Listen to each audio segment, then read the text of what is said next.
ਵਾਹਿਗੁਰੂ ਸਾਹਿਬ ਜੀ।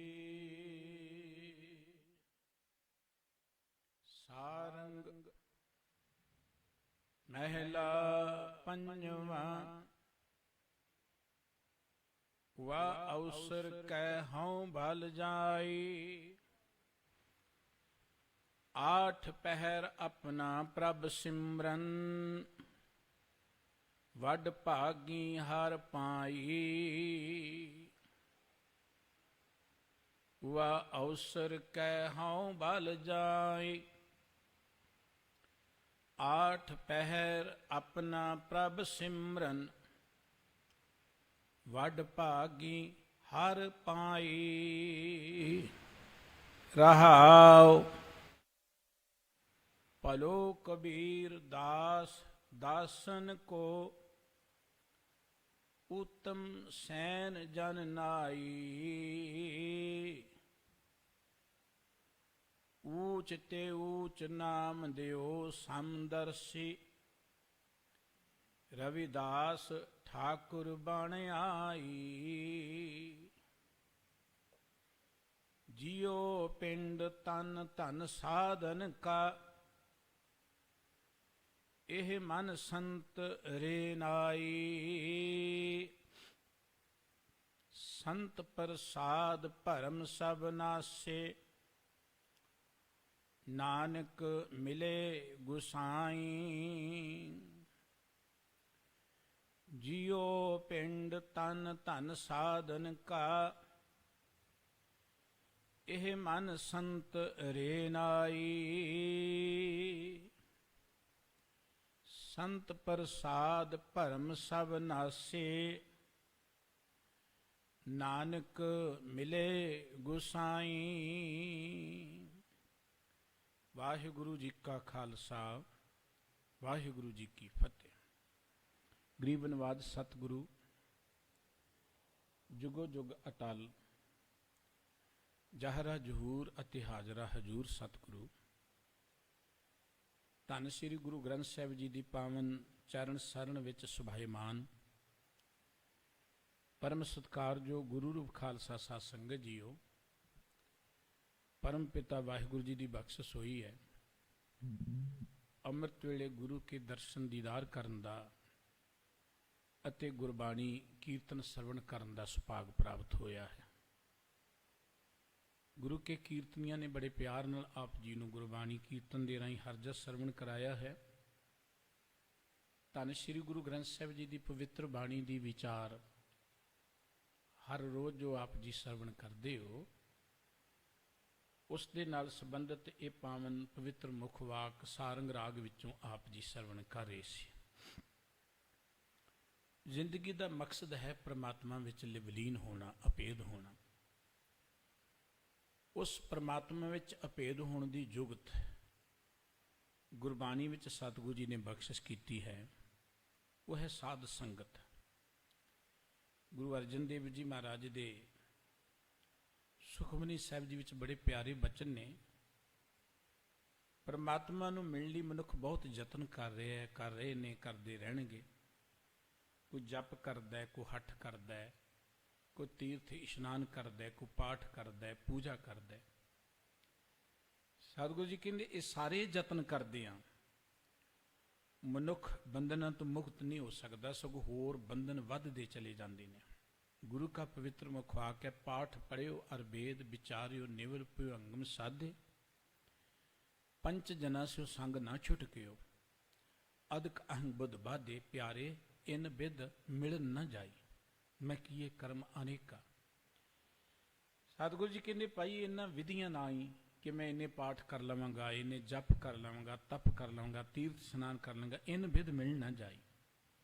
ਅਨੇਕਾਂ ਕਰਮ ਲੋਕਾਂ ਨੇ ਕੀਤੇ ਨੇ, ਕਰ ਰਹੇ ਨੇ, ਪਰ ਸਤਿਗੁਰੂ ਜੀ ਕਹਿੰਦੇ ਇਹਨਾਂ ਵਿਧੀਆਂ ਨਾਲ ਨਹੀਂ ਮਿਲਿਆ ਜਾਣਾ। ਉਹ ਵਿਧੀ ਕੀ ਹੈ ਕਿ ਹਾਰ ਪਰਿਓ ਸੁਆਮੀ ਕੇ ਦੁਆਰੇ ਦੀਜੈ ਬੁੱਧ ਬਬੇਕਾ।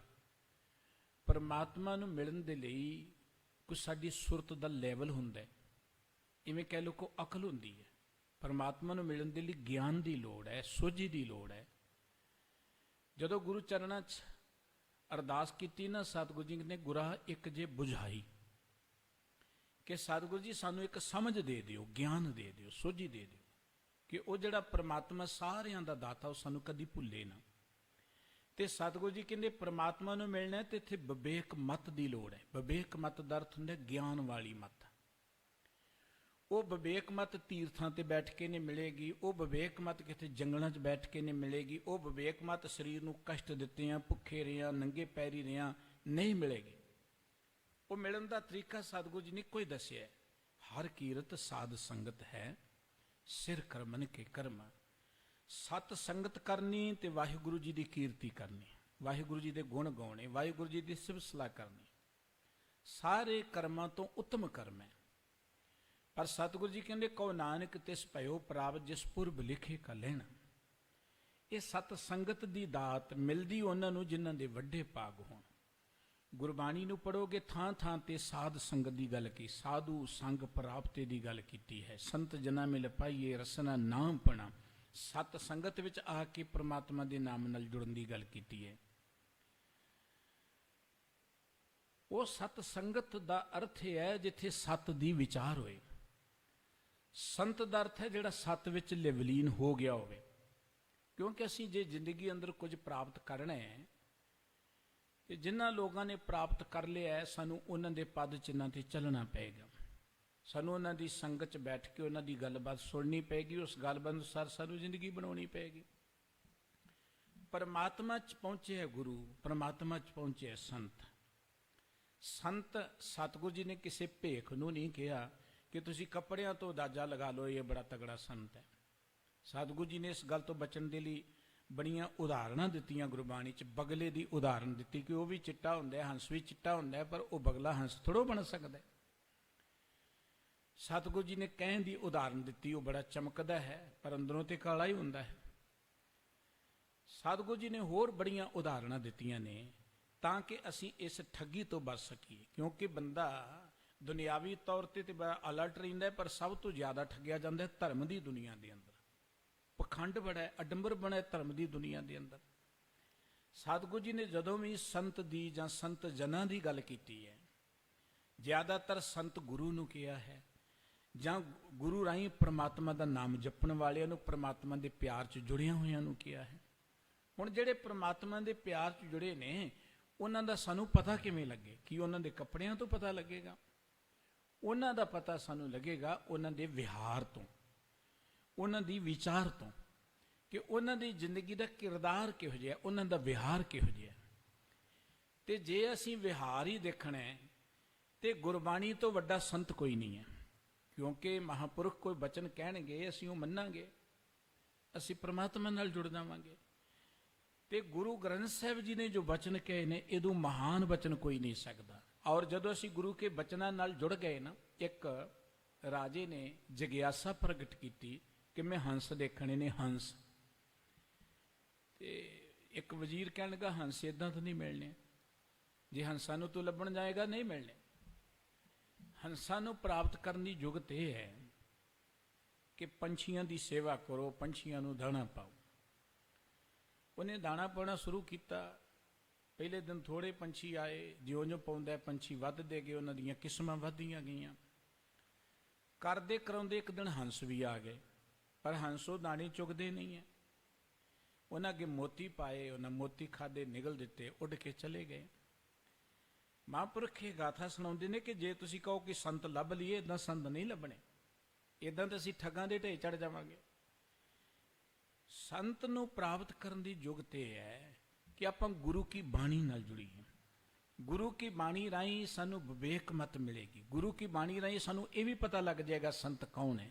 ਇਸ ਕਰਕੇ ਸਭ ਤੋਂ ਵੱਡੀ ਸਾਧ ਸੰਗਤ ਗੁਰਬਾਣੀ ਤੇ ਸਤ ਸੰਗਤ ਨਾਲ ਸਾਨੂੰ ਜੁੜਨ ਦੀ ਪ੍ਰੇਰਣਾ ਕੀਤੀ। ਅੱਜ ਦਾ ਜੋ ਪਵਿੱਤਰ ਮੁੱਖ ਵਾਕ ਹੈ, ਸਤਿਗੁਰੂ ਜੀ ਇਸ ਮੁੱਖ ਵਾਕ ਦੇ ਰਾਹੀਂ ਦੱਸ ਰਹੇ ਨੇ ਕਿ ਮੈਂ ਉਸ ਵੇਲੇ ਤੋਂ ਕੁਰਬਾਨ ਜਾਨਾ ਜਦੋਂ ਮੈਨੂੰ ਸਤ ਸੰਗਤ ਮਿਲੀ ਹੈ।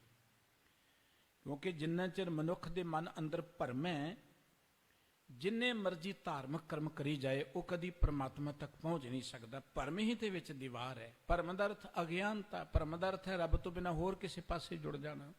ਇਹੀ ਤੇ ਦੀਵਾਰ ਹੈ। ਉਹ ਭਰਮ ਕੱਟਿਆ ਜਾਣਾ ਗਿਆਨ ਦੇ ਰਾਹੀਂ। ਉਹ ਗਿਆਨ ਮਿਲਣਾ ਗੁਰਬਾਣੀ ਵਿੱਚੋਂ, ਉਹ ਗਿਆਨ ਮਿਲਣਾ ਸਤ ਸੰਗਤ ਵਿੱਚ ਬੈਠ ਕੇ, ਰੱਬੀ ਪਿਆਰਿਆਂ ਕੋਲ ਬੈਠ ਕੇ। ਇਸ ਕਰਕੇ ਸਤਿਗੁਰੂ ਜੀ ਕਹਿੰਦੇ ਸਤ ਸੰਗਤ ਵਿੱਚ ਆ ਕੇ ਜਦੋਂ ਭਰਮ ਘਟਿਆ ਗਿਆ, ਮੈਂ ਪ੍ਰਮਾਤਮਾ ਦੇ ਪਿਆਰ ਜੁੜ ਗਿਆ। ਜਿਹੜੇ ਪ੍ਰਮਾਤਮਾ ਦੇ ਪਿਆਰ 'ਚ ਜੁੜੇ ਨੇ ਉਹਨਾਂ ਦੀਆਂ ਉਦਾਹਰਨਾਂ ਸਤਿਗੁਰੂ ਜੀ ਨੇ ਦਿੱਤੀਆਂ, ਉਹਨਾਂ ਰੱਬੀ ਭਗਤਾਂ ਦੀ ਗੱਲ ਸਤਿਗੁਰੂ ਜੀ ਨੇ ਕੀਤੀ ਹੈ। ਆਓ ਗੁਰੂ ਕੇ ਇਹ ਪਾਵਨ ਬਚਨ ਵਿਚਾਰਨ ਦੇ ਲਈ ਇਕਾਗਰਚਿਤ ਹੋਈਏ। ਜੋ ਰਹਿਮਤ, ਜੋ ਬਖਸ਼ਿਸ਼ ਸਤਿਗੁਰੂ ਜੀ ਨੇ ਇਸ ਪਵਿੱਤਰ ਮੁਖ ਵਾਕ ਰਾਹੀਂ ਅਸਾਂ ਦੇ 'ਤੇ ਕੀਤੀ ਹੈ, ਉਸ ਨੂੰ ਸਰਵਣ ਕਰਨ ਦੇ ਲਈ ਰਸਨਾ ਤੋਂ ਸਾਰੇ ਹੀ ਉਚਾਰਨ ਕਰੀਏ ਜੀ। ਸਤਨਾਮ ਵਾਹਿਗੁਰੂ ਸਾਹਿਬ ਜੀ। ਸਾਰੰਗ ਮਹਿਲਾ ਪੰਜਵਾਂ। ਵਾ ਅਵਸਰ ਕੈ ਹਉ ਬਲ ਜਾਈ। ਧੰਨ ਗੁਰੂ ਅਰਜਨ ਦੇਵ ਜੀ ਦੇ ਇਹ ਪਵਿੱਤਰ ਬਚਨ ਸਾਰੰਗ ਵਰਾਗ ਵਿੱਚ ਗੁਰੂ ਗ੍ਰੰਥ ਸਾਹਿਬ ਜੀ ਦੇ ਪਾਵਨ ਅੰਕ 1207 ਤੇ ਅੰਕਿਤ ਹਨ। ਸਤਿਗੁਰੂ ਜੀ ਕਹਿੰਦੇ ਮੈਂ ਉਸ ਮੌਕੇ ਤੋਂ, ਟਾਈਮ ਤੋਂ, ਵੇਲੇ ਤੋਂ ਬਲਿਹਾਰ ਜਾਂਦਾ ਹਾਂ। ਕਿਹੜਾ ਟਾਈਮ? ਜਿਸ ਟਾਈਮ ਮੈਂ ਪਰਮਾਤਮਾ ਦੇ ਪਿਆਰ ਜੁੜਿਆ, ਜਿਸ ਟਾਈਮ ਮੈਨੂੰ ਪਰਮਾਤਮਾ ਦੀ ਸੋਝੀ ਹੋਈ। ਉਹ ਸੋਝੀ ਤੇ ਸਤ ਸੰਗਤ ਵਿੱਚ ਆ ਕੇ ਮਿਲਦੀ ਹੈ। ਇਹਦਾ ਮਤਲਬ ਕਿ ਜਿਸ ਟਾਈਮ ਮੈਂ ਸਤ ਸੰਗਤ ਵਿੱਚ ਆਇਆ। ਗੁਰੂ ਅਰਜਨ ਦੇਵ ਜੀ ਮਹਾਰਾਜ ਦੇ ਸੁਖਮਨੀ ਸਾਹਿਬ ਜੀ 'ਚ ਬੜੇ ਪਿਆਰੇ ਬਚਨ ਕਿ ਅਸੀਂ ਪਰਮਾਤਮਾ ਦੀ ਖਾਤਰ ਬੜੇ ਯਤਨ ਕਰਦੇ ਹਾਂ ਕਿ ਵਾਹਿਗੁਰੂ ਬਖਸ਼ਿਸ਼ ਕਰੇ ਸਾਡਾ ਮਨ ਸਤ ਸੰਗਤ ਵਿੱਚ ਆ ਜਾਏ। ਸਤ ਸੰਗਤ ਵਿੱਚ ਆ ਕੇ ਇਹਨੂੰ ਗਿਆਨ ਮਿਲੇਗਾ, ਪ੍ਰਗਾਸ ਮਿਲੇਗਾ। ਸਤ ਸੰਗਤ ਵਿੱਚ ਆ ਕੇ ਜੋ ਇਹਨੂੰ ਸੁੱਖ ਅਵਸਥਾ ਮਿਲੇਗੀ, ਇਹਨੂੰ ਇਹ ਕਦੀ ਤਿਆਗੇਗਾ ਨਹੀਂ। ਸਤ ਸੰਗਤ ਵਿੱਚ ਆ ਕੇ ਪ੍ਰਮਾਤਮਾ ਦੇ ਪਿਆਰ 'ਚ ਇਵੇਂ ਲਿਵਲੀਨ ਹੋ ਜਾਏਗਾ ਜਿਵੇਂ ਪਾਣੀ ਪਾਣੀ 'ਚ ਸਮਾ ਜਾਂਦਾ ਹੈ। ਗੁਰੂ ਕੇ ਪਾਵਨ ਬਚਨ ਕੇ ਕਬਹੂ ਸਾਧ ਸੰਗਤ ਏਉ ਪਾਵੈ, ਉਸ ਸਥਾਨ ਤੇ ਬੌਰ ਨਾ ਆਵੇ। ਅੰਤਰ ਹੋਏ ਗਿਆਨ ਪ੍ਰਗਾਸ, ਉਸ ਸਥਾਨ ਕਾ ਨਹੀਂ ਵਿਨਾਸ਼। ਇਹ ਕਦੀ ਸਾਡਾ ਮਨ ਸਤ ਸੰਗਤ ਵਿੱਚ ਆ ਜਾਏ, ਸਾਧ ਸੰਗਤ ਵਿੱਚ ਆ ਜਾਏ। ਫਿਰ ਜੋ ਉੱਥੇ ਆ ਕੇ ਮਿਲਦਾ ਨਾ, ਉੱਥੋਂ ਹੀ ਵਾਪਸ ਨਹੀਂ ਹੁੰਦਾ, ਉਹਨੂੰ ਇਹ ਛੱਡਣਾ ਨਹੀਂ ਚਾਹੁੰਦਾ। ਕਿਉਂਕਿ ਅੰਤਰ ਹੋਏ ਗਿਆਨ ਪ੍ਰਗਾਸ, ਮਨੁੱਖ ਨੂੰ ਅੰਦਰੋਂ ਚਾਨਣ ਮਿਲ ਜਾਂਦਾ ਹੈ। ਕੋਈ ਮਨੁੱਖ ਕੋ ਕੰਮ ਕਰ ਰਿਹਾ, ਬੜਾ ਯਤਨ ਕਰਦਾ ਹੈ, ਬੜੇ ਪੈਸੇ ਖਰਚਦਾ ਹੈ, ਬੜਾ ਟਾਈਮ ਲਗਾਉਂਦਾ ਹੈ, ਉਹਨੂੰ ਸਫਲਤਾ ਮਿਲਦੀ ਨਹੀਂ ਹੈ। ਤੇ ਕਿਸੇ ਨੇ ਉਹਨੂੰ ਉਹਦਾ ਗਿਆਨ ਦੇ ਦਿੱਤਾ, ਸੋਝੀ ਦੇ ਦਿੱਤੀ, ਜੋ ਕਹਿੰਦਾ ਮੈਂ ਤੇ ਹਨੇਰੇ 'ਚ ਹੀ ਟੱਕਰਾਂ ਮਾਰਦਾ ਰਿਹਾ, ਇੰਨਾ ਟਾਈਮ ਲਗਾਇਆ, ਇੰਨੇ ਪੈਸੇ ਲਗਾਏ, ਹਨੇਰੇ 'ਚ ਹੀ ਮੈਂ ਤੇ ਟੱਕਰਾਂ ਮਾਰਦਾ ਰਿਹਾ। ਆ ਤੇ ਤੁਸੀਂ ਮੇਰੀਆਂ ਅੱਖਾਂ ਖੋਲਤੀਆਂ, ਚਾਨਣ ਕਰ ਦਿੱਤਾ। ਚਾਨਣ ਦਾ ਅਰਥ ਕਿ ਗਿਆਨ ਹੋ ਗਿਆ। ਗੁਰਬਾਣੀ ਕਹਿੰਦੀ ਸਤ ਸੰਗਤ ਵਿੱਚ ਆ ਕੇ ਅੰਤਰ ਹੋਏ ਗਿਆਨ ਪ੍ਰਗਾਸ, ਮਨੁੱਖ ਦੇ ਅੰਦਰ ਗਿਆਨ ਦਾ ਚਾਨਣ ਹੁੰਦਾ, ਉਸ ਅਸਥਾਨ ਕਾ ਨਹੀਂ ਵਿਨਾਸ਼। ਉਹ ਜਿਹੜੀ ਗਿਆਨ ਵਾਲੀ ਅਵਸਥਾ ਹੈ ਨਾ, ਉਹ ਕਦੀ ਖਤਮ ਨਹੀਂ ਹੁੰਦੀ, ਉਹ ਕੋਈ ਖੋ ਵੀ ਨਹੀਂ ਸਕਦਾ, ਉਹ ਕਦੀ ਬਿਨਸਦੀ ਨਹੀਂ ਹੈ। ਉਹ ਇਹ ਨਹੀਂ ਕਿ ਹੁਣ ਗਿਆਨ ਹੋਇਆ ਤੇ ਮੁੜ ਕੇ ਮਿਟ ਜਾਏਗਾ। ਉਹ ਦੁਨਿਆਵੀ ਗਿਆਨ ਨਹੀਂ ਹੈ ਕਿ ਭੁੱਲ ਜਾਏਗਾ, ਉਹ ਤੇ ਅਨੁਭਵ ਹੈ, ਜਿਹਨੂੰ ਆਪਾਂ ਆਤਮ ਪ੍ਰਗਾਸ ਕਹਿੰਦੇ ਹਾਂ। ਤੇ ਸਤਿਗੁਰੂ ਜੀ ਕਹਿੰਦੇ ਉਹ ਅਵਸਥਾ ਮੁੜ ਕੇ ਬਿਲਕੁਲ ਮਿਟਦੀ ਨਹੀਂ ਹੈ। ਇਸ ਅਵਸਥਾ 'ਚ ਪਹੁੰਚ ਕੇ ਮਨੁੱਖ ਜਿਉਂ ਜਲ ਮੈਂ ਜਲ ਆਏ ਖਟਾਨਾ, ਤਿਉਂ ਜੋਤੀ ਸੰਗ ਜੋਤ ਸਮਾਨਾ, ਮਿਟ ਗਏ ਗਵਨ ਪਾਏ ਵਿਸਰਾਮ, ਨਾਨਕ ਪ੍ਰਭ ਕਹਿ ਸਦ ਕੁਰਬਾਨ। ਸਾਧ ਸੰਗਤ ਰਾਹੀਂ ਜਦੋਂ ਗਿਆਨ ਪ੍ਰਗਾਸ ਹੋਇਆ ਤੇ ਜਿਵੇਂ ਜੋਤ ਜੋਤ 'ਚ ਮਿਲ ਜਾਂਦੀ, ਪਾਣੀ ਪਾਣੀ 'ਚ ਮਿਲ ਜਾਂਦਾ, ਤਿਵੇਂ ਮਨੁੱਖ ਪਰਮਾਤਮਾ 'ਚ ਅਭੇਦ ਹੋ ਜਾਂਦਾ। ਪਰ ਹੁੰਦਾ ਕਦੋਂ? ਜਦੋਂ ਸਤ ਸੰਗਤ ਨਾਲ ਸਾਂਝ ਪਾਉਂਦਾ। ਗੁਰਬਾਣੀ 'ਚ ਵਾਰ-ਵਾਰ ਸਤਿਗੁਰੂ ਜੀ ਨੇ ਸਤ ਸੰਗਤ ਦੀ ਗੱਲ ਕਹੀ ਹੈ। ਗੁਰਦੇਵ ਕਹਿੰਦੇ ਮੈਂ ਉਸ ਵੇਲੇ ਤੋਂ ਕੁਰਬਾਨ ਜਾਂਦਾ, ਬਲਿਹਾਰ ਜਾਂਦਾ, ਜਦੋਂ ਸਤ ਸੰਗਤ ਵਿੱਚ ਆਇਆ ਤੇ 8 ਪਹਿਰ ਆਪਣਾ ਪ੍ਰਭ ਸਿਮਰਨ, ਵੱਡ ਭਾਗੀ ਹਰ ਪਾਈ। ਹੁਣ ਤੇ ਸਤ ਸੰਗਤ ਦੀ ਬਰਕਤ ਦੇ ਨਾਲ 8 ਪਹਿਰ ਵਾਹਿਗੁਰੂ ਜੀ ਦਾ ਸਿਮਰਨ ਹੋ ਰਿਹਾ। 8 ਪਹਿਰ ਪ੍ਰਮਾਤਮਾ ਦਾ ਪਿਆਰ ਮੇਰੇ ਹਿਰਦੇ 'ਚ ਵਸ ਗਿਆ। ਪਰ ਇਹ ਦਾਤ ਵੱਡੇ ਭਾਗਾਂ ਨੂੰ ਮਿਲਦੀ ਹੈ। ਗੁਰਬਾਣੀ ਕਹਿੰਦੀ ਵੱਡ ਭਾਗੀ ਹਰ ਸੰਗਤ ਪਾਵੈ, ਭਾਗਹੀਨ ਭ੍ਰਮ ਚੋਟਾਂ ਖਾਵੈ, ਬਿਨ ਭਾਗਾਂ ਸਤ ਸੰਗ ਨ ਲੱਭੈ, ਬਿਨ ਸੰਗਤ ਮੈਲ ਭਰੀਜੈ ਜੀਓ। ਸੰਗਤ ਤੋਂ ਬਿਨਾਂ ਸਾਡੇ ਅੰਦਰ ਦੁਬਿਧਾ ਦੀ ਮੈਲ ਭਰਦੀ ਚਲੀ ਜਾਂਦੀ ਹੈ। ਅਸੀਂ ਭਟਕਣਾ 'ਚ ਰਹਿੰਦੇ ਹਾਂ। ਜਿੰਨਾ ਚਿਰ ਮੈਲ ਰਹੇਗੀ ਕਦੀ ਸੁਖੀ ਨਹੀਂ ਰਹਿ ਸਕਦੇ। ਮੈਲ ਸਰੀਰ ਤੇ ਲੱਗੀ ਹੋਏ ਰੋਗਾਂ ਦਾ ਕਾਰਨ ਬਣਦੀ ਹੈ, ਕੱਪੜਿਆਂ ਤੇ ਲੱਗੀ ਹੋਏ ਰੋਗਾਂ ਦਾ ਕਾਰਨ ਬਣਦੀ ਹੈ। ਜੋ ਕੁਝ ਅਸੀਂ ਖਾਂਦੇ ਹਾਂ, ਜੇ ਉਹ ਵੀ ਮੈਲ ਤੋਂ ਰਹਿਤ ਨਾ ਹੋਏ ਤੇ ਤਾਂ ਵੀ ਰੋਗਾਂ ਦਾ ਕਾਰਨ ਬਣ ਜਾਂਦਾ ਹੈ। ਤੇ ਜੇ ਮੈਲ ਦਿਮਾਗ ਵਿੱਚ ਹੀ ਹੋਏਗੀ, ਸੋਚ ਵਿੱਚ ਹੀ ਹੋਏਗੀ, ਤੇ ਫਿਰ ਮਨੁੱਖ ਸੁਖੀ ਕਿਵੇਂ ਹੋਏਗਾ? ਮੈਲ ਕਿਤੇ ਵੀ ਹੋਏ ਦੁਖਦਾਈ ਹੈ, ਪਰ ਸਭ ਤੋਂ ਜ਼ਿਆਦਾ ਦੁਖਦਾਈ ਮੈਲ ਹੈ ਮਨੁੱਖ ਦੇ ਮਨ ਦੀ। ਤੇ ਗੁਰਬਾਣੀ ਕਹਿੰਦੀ ਮਨ ਤਾਂ ਮੈਲ ਹੈ, ਔਰ ਕਈ ਜਨਮਾਂ ਦੀ ਮੈਲ ਉਹਨੂੰ ਲੱਗੀ ਹੋਈ ਹੈ। ਜਦੋਂ ਸਤ ਸੰਗਤ ਵਿੱਚ ਆਏ ਸਤ ਸੰਗਤ ਵਿੱਚ ਆ ਕੇ ਸਾਧ ਸੰਗਤ ਉਤਾਰੀ ਮੈਲ, ਇਹ ਮੈਲ ਲੱਥ ਗਈ। ਗੁਰਦੇਵ ਕਹਿੰਦੇ ਇਹ ਦਾਤ ਵੱਡੇ ਭਾਗਾਂ ਕਰਕੇ ਪ੍ਰਾਪਤ ਹੁੰਦੀ ਹੈ। ਮੈਂ ਉਸ ਵੇਲੇ ਤੋਂ, ਉਸ ਅਵਸਰ ਤੋਂ, ਉਸ ਟਾਈਮ ਤੋਂ ਕੁਰਬਾਨ ਜਾਂਦਾ ਹਾਂ ਜਿਨ੍ਹਾਂ ਜਿਨ੍ਹਾਂ ਨੂੰ ਇਹ ਦਾਤ ਮਿਲੀ ਸਤ ਸੰਗਤ ਰਾਹੀਂ। ਸਤਿਗੁਰੂ ਜੀ ਨੇ ਉਹਨਾਂ ਦੀ ਗੱਲ ਕਰਦਿਆਂ ਸਾਡੇ ਅੰਦਰ ਵੀ ਚਾਅ ਪੈਦਾ ਕੀਤਾ ਹੈ। ਕਹਿੰਦੇ ਭਲੋ ਕਬੀਰ ਦਾਸ ਦਾਸਨ ਕੋ, ਕਬੀਰ ਸਾਹਿਬ ਜੀ ਮਹਾਨ ਭਗਤ ਹੋਏ ਨੇ, ਬਨਾਰਸ ਦੀ ਧਰਤੀ ਤੇ ਇਹ ਜਨਮੇ, ਇੱਥੇ ਰਹੇ। ਬਹੁਤ ਸਾਰੀ ਬਾਣੀ ਗੁਰੂ ਗ੍ਰੰਥ ਸਾਹਿਬ ਜੀ ਵਿੱਚ ਭਗਤ ਕਬੀਰ ਸਾਹਿਬ ਜੀ ਦੀ ਅੰਕਿਤ ਹੈ। ਬੜੀ ਇਨਕਲਾਬੀ ਬਾਣੀ ਹੈ, ਜਿੱਥੇ ਗੁਰਬਾਣੀ ਵਿੱਚ ਪ੍ਰਮਾਤਮਾ ਦਾ ਭਗਤੀ ਦੀ ਗੱਲ ਹੈ, ਪ੍ਰਮਾਤਮਾ ਦੇ ਪਿਆਰ ਦੀ ਗੱਲ ਹੈ, ਪ੍ਰਮਾਤਮਾ ਦੇ ਗਿਆਨ ਦੀ ਗੱਲ ਹੈ। ਉੱਥੇ ਵਰਣ ਵੰਡ ਤੋਂ ਉੱਚੇ ਉੱਠਣ ਦੀ ਗੱਲ, ਕਰਮਾਂ ਕਾਂਡਾਂ ਦੇ ਵਿਰੁੱਧ, ਵਹਿਮਾਂ ਭਰਮਾਂ ਪਖੰਡ, ਜਾਤ ਪਾਤ ਦੇ ਵਿਰੁੱਧ ਭਗਤ ਜੀ ਨੇ ਇਨਕਲਾਬ ਖੜਾ ਕਰ ਦਿੱਤਾ। ਬੜੇ ਮਹਾਨ ਭਗਤ ਸਨ। ਉਹ ਬਾਬਾ ਕਬੀਰ ਸਾਹਿਬ ਜੀ ਨੂੰ ਪੁੱਛੀਏ ਕਿ ਤੁਸੀਂ ਰੱਬ ਦੇ ਪਿਆਰ 'ਚ ਕਿਵੇਂ ਜੁੜੇ, ਤੇ ਬਾਬਾ ਕਬੀਰ ਸਾਹਿਬ ਜੀ ਨੇ ਬੜੀਆਂ ਸੋਹਣੀਆਂ ਉਦਾਹਰਣਾਂ ਦੇ ਕੇ ਸਾਨੂੰ ਸਮਝਾਇਆ। ਕਹਿੰਦੇ ਜਿਵੇਂ ਗੰਗਾ ਕੇ ਸੰਗ ਸਲਤਾ ਬਿਗਰੀ, ਸੋ ਸਲਤਾ ਗੰਗਾ ਹੋਏ ਨਿਬਰੀ। ਗੰਗਾ 'ਚ ਨਿੱਕੇ ਨਿੱਕੇ ਨਾਲੇ ਪੈਂਦੇ ਜਾਣ ਤੇ ਉਹ ਗੰਗਾ ਹੀ ਬਣ ਜਾਂਦੇ ਨੇ। ਚੰਦਨ ਸੰਗ, ਚੰਦਨ ਕੇ ਸੰਗ ਤਰਵਰ ਬਿਗਰਿਓ, ਸੋ ਤਰਵਰ ਚੰਦਨ ਹੋਏ ਨਿਬਰਿਓ। ਤਰਵਰ ਕਹਿੰਦੇ ਦਰਖਤ ਨੂੰ। ਦਰਖਤ ਦੇ ਨੇੜੇ ਜਿਹੜੀ ਬਨਸਪਤੀ ਰਹਿੰਦੀ ਹੈ ਨਾ, ਉਹ ਵੀ ਚੰਦਨ ਬਣ ਜਾਂਦੀ ਹੈ, ਉਹ ਵੀ ਖੁਸ਼ਬੂਦਾਰ ਬਣ ਜਾਂਦੀ ਹੈ। ਬਾਬਾ ਕਬੀਰ ਸਾਹਿਬ ਜੀ ਕਹਿਣਗੇ ਬਿਲਕੁਲ ਇਦਾਂ, ਸੰਤਨ ਸੰਗ ਕਬੀਰਾ ਬਿਗਰਿਓ, ਸੋ ਕਬੀਰ ਰਾਮੇ ਹੋਏ ਨਿਬਰਿਓ। ਇਹ ਕਬੀਰ ਜੇ ਪ੍ਰਮਾਤਮਾ ਦੇ ਪਿਆਰ 'ਚ ਜੁੜ ਗਿਆ ਤੇ ਸੰਤਨ ਸੰਗ ਕਬੀਰਾ ਬਿਗਰਿਓ, ਸਤ ਸੰਗਤ ਦੇ ਨਾਲ ਜੁੜੇ ਹੈ। ਜਿੰਨਾ ਵੀ ਮਹਾਂਪੁਰਖਾਂ ਦੀ ਤੁਸੀਂ ਗੱਲ ਪੜੋਗੇ, ਉਹ ਸਤ ਸੰਗਤ ਨਾਲ ਹੀ ਪ੍ਰਮਾਤਮਾ ਦੇ ਪਿਆਰ ਜੁੜੇ ਨੇ। ਸਤਿਗੁਰੂ ਜੀ ਕਹਿੰਦੇ ਭਲੋ ਕਬੀਰ ਦਾਸ ਦਾਸਨ ਕੋ। ਕਬੀਰ ਸਾਹਿਬ ਜੀ ਬੜੇ ਭਲੇ ਸਨ, ਬੜੇ ਮਹਾਨ ਸਨ। ਜਿਹੜੇ ਰੱਬ ਦੇ ਦਾਸਾਂ ਦੇ ਦਾਸ ਬਣ ਗਏ, ਉਹ ਦਾਸ ਦਾਸਨ ਕੋ ਦਾ ਅਰਥ ਹੈ ਕਿ ਸਤ ਸੰਗਤ ਨਾਲ ਹੀ ਪ੍ਰਮਾਤਮਾ ਦੇ ਪਿਆਰ ਜੁੜੇ। ਰੱਬ ਦੇ ਦਾਸਾਂ ਦੇ ਉਹ ਦਾਸ ਬਣੇ ਤਾਂ ਉਹ ਪ੍ਰਮਾਤਮਾ ਦੇ ਪਿਆਰ ਜੁੜੇ। ਉੱਤਮ ਸੈਣ ਜਨ ਨਾਈ, ਬਾਬਾ ਸੈਣ ਸਾਹਿਬ ਜੀ ਦੀ ਗੱਲ ਕੀਤੀ ਹੈ। ਜਿਹੜੇ ਸਤ ਸੰਗਤ ਨਹੀਂ ਪ੍ਰਮਾਤਮਾ ਦੇ ਪਿਆਰ ਜੁੜੇ। ਆਸਾ ਰਾਗ ਵਿੱਚ ਗੁਰੂ ਅਰਜਨ ਦੇਵ ਜੀ ਮਹਾਰਾਜ ਦਾ ਇੱਕ ਬੜਾ ਪਿਆਰਾ ਮੁੱਖ ਵਾਕ ਹੈ, ਜਿੱਥੇ ਭਗਤ ਧੰਨਾ ਜੀ ਦੀ ਬਾਣੀ ਅੰਕਿਤ ਹੈ ਨਾ, ਉੱਥੇ ਇਹ ਬਚਨ ਅੰਕਿਤ ਹੈ ਕਿ ਗੋਬਿੰਦ ਗੋਬਿੰਦ ਗੋਬਿੰਦ ਸੰਗ ਨਾਮ ਦਿਓ ਮਨ ਲੀਣਾ, ਆੜ ਦਾਮ ਕੋ ਛਿਪਰੋ ਹੋਇਓ ਲਾਖੀਣਾ, ਤੰਨਾ ਬੁੰਨਾ ਤਿਆਗ ਕੇ ਪ੍ਰੀ ਚਰਨ ਕਬੀਰਾ, ਨੀਚ ਕੁਲਾਂ ਜੁਲਾਹਰੋ ਭਇਓ ਗੁਨੀ ਗਹੀਰਾ। ਰਵਿਦਾਸ ਢਵੰਤਾ ਢੋਰ ਨੀ ਤਿਨ ਤਿਆਗੀ ਮਾਇਆ, ਪ੍ਰਗਟ ਹੋਵਾ ਸਾਧ ਸੰਗ ਤਿਨ ਦਰਸ਼ਨ ਪਾਇਆ। ਸੈਨ ਨਾਈ ਬੁਤਕਾਰਿਆ ਉਹ ਘਰ ਘਰ ਸੁਣਿਆ, ਹਿਰਦੇ ਬਸਿਆ ਪਾਰ ਬ੍ਰਹਮ ਭਗਤਾਂ ਮੈਂ ਗਨਿਆ। ਇਹ ਵਿਦ ਸੁਣ ਕੇ ਜਾਟ ਰੋ ਉਠ ਭਗਤੀ ਲਾਗਾ। ਸਤਿਗੁਰੂ ਸਾਹਿਬ ਜੀ ਕਹਿੰਦੇ ਇਹ ਵਿਧੀ ਸੁਣ ਕੇ ਜੱਟ ਧੰਨਾ ਜਿਹੜਾ ਸੀ ਨਾ, ਮਿਲੇ ਪ੍ਰਤੱਖ ਗੁਸਾਈਆਂ ਧੰਨਾ ਵਡ ਭਾਗਾ। ਇਹ ਵਿਧੀ, ਉਹ ਕਿਹੜੀ ਵਿਧੀ ਸੀ? ਸਤਿਗੁਰੂ ਜੀ ਨੇ ਇੱਕ ਥਾਂ ਤੇ ਕਿਹਾ ਕਿ ਇਨ ਵਿਧ ਮਿਲ ਨਾ ਜਾਈ, ਕਿ ਆ ਜਿਹੜੀਆਂ ਵਿਧੀਆਂ ਅਸੀਂ ਕਰਦੇ, ਇਹਨਾਂ ਵਿਧੀਆਂ ਰਾਹੀਂ ਪ੍ਰਮਾਤਮਾ ਨਾਲ ਨਹੀਂ ਮਿਲ ਸਕਦੇ। ਉਹ ਕਿਹੜੀਆਂ ਵਿਧੀਆਂ ਨੇ? ਪਾਠ ਪੜਿਓ ਅਰ ਵੇਦ ਵਿਚਾਰਿਓ, ਨਿਮਲ ਭਿਅੰਗਮ ਸਾਧਿਏ, ਪੰਸਨਾ ਜੋ ਸੰਗ ਨਾ ਛੁਟਕੋ, ਅਰਕ ਅਹਿਮਦ ਬਾਧੇ। ਮੋਨ ਭਇਓ ਕਿਰਪਾਤੀ ਰਹਿਓ, ਨਗਨ ਫਿਰਿਓ ਬਨ ਮਾਹੀ, ਤੜ ਤੀਰਥ ਧਰਤੀ ਭ੍ਰਮਿਓ, ਦੁਬਦਾ ਛੁੱਟ ਕੇ ਨਾਹੀ।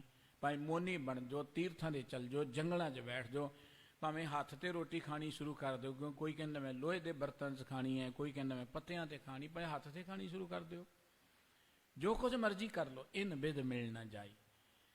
ਤੇ ਇੱਥੇ ਸਤਿਗੁਰੂ ਜੀ ਕਹਿੰਦੇ ਨੇ ਇਹ ਬਿਧ ਸੁਣ ਕੇ ਜਾਟ ਰੋ। ਬਾਬਾ ਧੰਨਾ ਜੀ ਇਹ ਵਿਧੀ ਸੁਣ ਕੇ ਕਿ ਕਬੀਰ ਸਾਹਿਬ ਜੀ ਕਿਵੇਂ ਜੁੜੇ ਨੇ, ਬਾਬਾ ਨਾਮਦੇਵ ਸਾਹਿਬ ਜੀ ਕਿਵੇਂ ਜੁੜੇ ਨੇ, ਸੈਣ ਸਾਹਿਬ ਜੀ ਕਿਵੇਂ ਜੁੜੇ ਨੇ, ਬਾਬਾ ਨਾਮਦੇਵ ਸਾਹਿਬ ਜੀ ਕਿਵੇਂ ਜੁੜੇ ਨੇ, ਇਹ ਵਿਧ ਸੁਣ ਕੇ ਉਹ ਵਿਧੀ ਸੀ ਕਿ ਗੋਬਿੰਦ ਦੇ ਗੁਣ ਗਾਉਣੇ ਤੇ ਪ੍ਰਗਟ ਹੋਵਾ ਸਾਧ ਸੰਗ, ਸਾਧ ਸੰਗਤ ਦੇ ਰਾਹੀਂ ਗੋਬਿੰਦ ਦੇ ਗੁਣ ਗਾਉਣੇ। ਜਿੰਨਾ ਵੀ ਰੱਬੀ ਪਿਆਰਿਆਂ ਦੀ ਬਾਣੀ ਸਤਿਗੁਰੂ ਸ੍ਰੀ ਗੁਰੂ ਗ੍ਰੰਥ ਸਾਹਿਬ ਜੀ ਵਿੱਚ ਸੁਭਾਇਮਾਨ ਹੈ, ਉਹਨਾਂ ਨੇ ਸਤ ਸੰਗਤ ਦੀ ਗੱਲ ਕੀਤੀ ਹੈ। ਕਿਤੇ ਇਕੱਲਿਆਂ ਜੰਗਲਾਂ 'ਚ ਬੈਠਣ ਦੀ ਗੱਲ ਨਹੀਂ। ਔਰ ਇਹਨਾਂ 'ਚ ਜਿੰਨੇ ਮਹਾਂਪੁਰਖ ਨੇ ਤੁਸੀਂ ਦੇਖੋਗੇ ਕੋਈ ਵੱਖਰਾ ਨਹੀਂ ਬੈਠਾ, ਔਰ ਜ਼ਿਆਦਾ ਗ੍ਰਸਤੀ ਨੇ ਇਹਨਾਂ 'ਚੋਂ, ਔਰ ਗ੍ਰਸਤੀ ਦੇ ਨਾਲ ਉਹ ਕਿਰਤੀ ਨੇ, ਸਾਰੇ ਕਿਰਤ ਕਰਨ ਵਾਲੇ ਨੇ ਸਾਰੇ।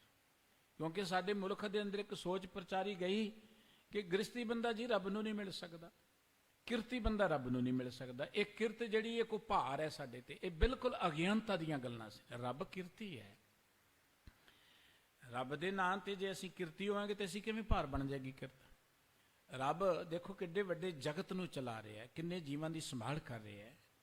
ਉਹਨੂੰ ਸਤਿਗੁਰੂ ਜੀ ਨੇ ਕਰਤਾ ਕਿਹਾ, ਕਰਤਾ ਪੁਰਖ, ਉਹਨੂੰ ਕਰਤਾਰ ਕਿਹਾ ਬਾਬਾ ਨਾਨਕ ਜੀ ਨੇ।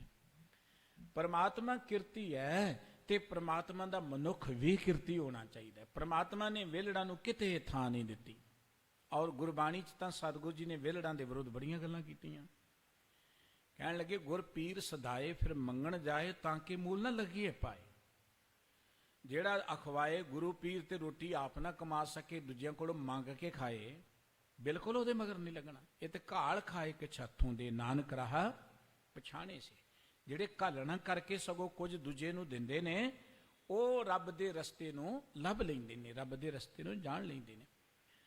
ਜਿਤਨੇ ਮਹਾਂਪੁਰਖ ਨੇ ਉਹ ਕਿਰਤੀ ਵੀ ਨੇ, ਉਹ ਗ੍ਰਸਤੀ ਵੀ ਨੇ। ਸਾਡੇ ਮੁਲਕ ਅੰਦਰ ਇੱਕ ਵਿਚਾਰ ਸੀ, ਅਜੇ ਵੀ ਬਹੁਤੇ ਲੋਕਾਂ ਦੇ ਮਨਾਂ 'ਚ ਬੈਠਾ ਹੈ ਕਿ ਘਰ-ਬਾਰ ਛੱਡ ਕੇ ਸਾਰੇ ਵੱਡਾ ਸੰਤ ਕੋ ਬਣ ਜਾਂਦਾ ਹੈ। ਸਿੱਖ ਸਮਾਜ ਦੇ ਅੰਦਰ ਗ੍ਰਸਤ ਦੀ ਪ੍ਰਧਾਨਤਾ ਸੀ, ਪਰ ਇੱਥੇ ਵੀ ਵੇਲੜਾਂ ਦੀ ਪੂਜਾ ਸ਼ੁਰੂ ਹੋ ਗਈ। ਇੱਥੇ ਵੀ ਜ਼ਿੰਮੇਵਾਰੀਆਂ ਤੋਂ ਜਿਹੜੇ ਭੱਜੇ ਲੋਕ ਨੇ, ਦੇਖੋ ਪਰਮਾਤਮਾ ਨੇ ਸਾਨੂੰ ਜ਼ਿੰਮੇਵਾਰੀ ਦਿੱਤੀ, ਮਾਂ ਪਿਓ ਨੇ ਸਾਨੂੰ ਜਨਮ ਦਿੱਤਾ ਹੈ, ਜੇ ਉਸ ਮਾਂ ਪਿਓ ਦੀ ਸੇਵਾ ਤੋਂ ਹੀ ਭੱਜ ਗਏ ਅਸੀਂ, ਉਦੋਂ ਬਾਅਦ ਇਹ ਪਰਮਾਤਮਾ ਦੀ ਸ੍ਰਿਸ਼ਟੀ ਨੂੰ ਚਲਾਉਣ ਲਈ ਜਾਂ ਜ਼ਿੰਦਗੀ ਨੂੰ ਸੁਖੀ ਬਣਾਉਣ ਲਈ ਗ੍ਰਸਤੀ ਹੋਣਾ ਜ਼ਰੂਰੀ ਹੈ, ਕਿਰਤੀ ਹੋਣਾ ਜ਼ਰੂਰੀ ਹੈ। ਤੇ ਜਿਹੜਾ ਹੁਣ ਆਪਣੀ ਨਹੀਂ ਕਮਾ ਸਕਦਾ, ਉਹਨੇ ਦੂਸਰੇ ਨੂੰ ਕੀ ਦੇਣੇ। ਜਿਹੜਾ ਆਪਣੇ ਘਰ ਦੀ ਜ਼ਿੰਮੇਵਾਰੀ ਤੋਂ ਭੱਜ ਜਾਂਦਾ, ਉਹਨੇ ਸਮਾਜ ਦੀ ਜ਼ਿੰਮੇਵਾਰੀ ਕੀ ਨਿਭਾਉਣੀ ਹੈ, ਉਹ ਸਮਾਜ ਦੀ ਜ਼ਿੰਮੇਵਾਰੀ ਨਹੀਂ ਨਿਭਾਏਗਾ। ਮਨੁੱਖ ਦਾ ਅਰਥ ਹੈ ਰਿਸਪੌਂਸਿਬਲ, ਜ਼ਿੰਮੇਵਾਰ। ਹੁਣ ਜ਼ਿੰਮੇਵਾਰ ਤੇ ਉਹ ਹੁੰਦਾ ਜਿਹੜਾ ਸਮਾਜ ਦੇ ਦੁੱਖਾਂ ਨੂੰ ਆਪਣੇ ਸਿਰ ਤੇ ਲੈ ਲੇ, ਕਿ ਮੈਂ ਸਮਾਜ ਦੇ ਵਿੱਚੋਂ ਬੁਰਾਈਆਂ ਦੂਰ ਕਰਨੀਆਂ ਨੇ, ਮੈਂ ਸਮਾਜ ਦੇ ਭਲੇ ਦੀ ਗੱਲ ਕਰਨੀ, ਮੈਂ ਮੁਲਕ ਦੇ ਭਲੇ ਦੀ ਗੱਲ ਕਰਨੀ ਹੈ। ਤੇ ਜਿਹੜਾ ਮੇਰੇ ਵਰਗਾ ਰੋਟੀ ਵੀ ਮੰਗ ਕੇ ਖਾਏ, ਉਹ ਕਾਹਦਾ ਜ਼ਿੰਮੇਵਾਰ ਹੈ। ਇਸ ਕਰਕੇ ਗੁਰੂ ਗ੍ਰੰਥ ਸਾਹਿਬ ਜੀ ਵਿੱਚ ਜਿੰਨੇ ਰੱਬੀ ਪਿਆਰਿਆਂ ਦੀ ਰਚਨਾ ਅੰਕਿਤ ਹੈ, ਉਹ ਸਾਰੇ ਹੀ ਰਿਸਪੌਂਸਿਬਲ ਸਨ ਪਰਿਵਾਰ ਪ੍ਰਤੀ, ਸਮਾਜ ਪ੍ਰਤੀ। ਉਹ ਸਮਾਜ ਵਿੱਚੋਂ ਬੁਰਾਈਆਂ ਨੂੰ ਦੂਰ ਕਰਨ ਲਈ ਉਹਨਾਂ ਨੇ ਕਿੱਡਾ ਵੱਡਾ ਸੰਘਰਸ਼ ਕੀਤਾ ਹੈ। ਉਹਨਾਂ ਨੂੰ ਵਿਰੋਧਤਾ ਸਹਿਣੀ ਪਈ, ਉਹਨਾਂ ਨੂੰ ਜ਼ੁਲਮ ਸਹਿਣੇ ਪਏ। ਭਾਵੇਂ ਬਾਬਾ ਕਬੀਰ ਸਾਹਿਬ ਜੀ ਨੇ, ਨਾਮਦੇਵ ਸਾਹਿਬ ਜੀ ਨੇ, ਰਵਿਦਾਸ ਸਾਹਿਬ ਜੀ ਨੇ, ਹਕੂਮਤਾਂ ਨੇ, ਉਸ ਵੇਲੇ ਦੇ ਕੱਟੜਪੰਥੀ ਲੋਕਾਂ ਨੇ ਉਹਨਾਂ ਨੂੰ ਮਾਫ ਨਹੀਂ ਕੀਤਾ।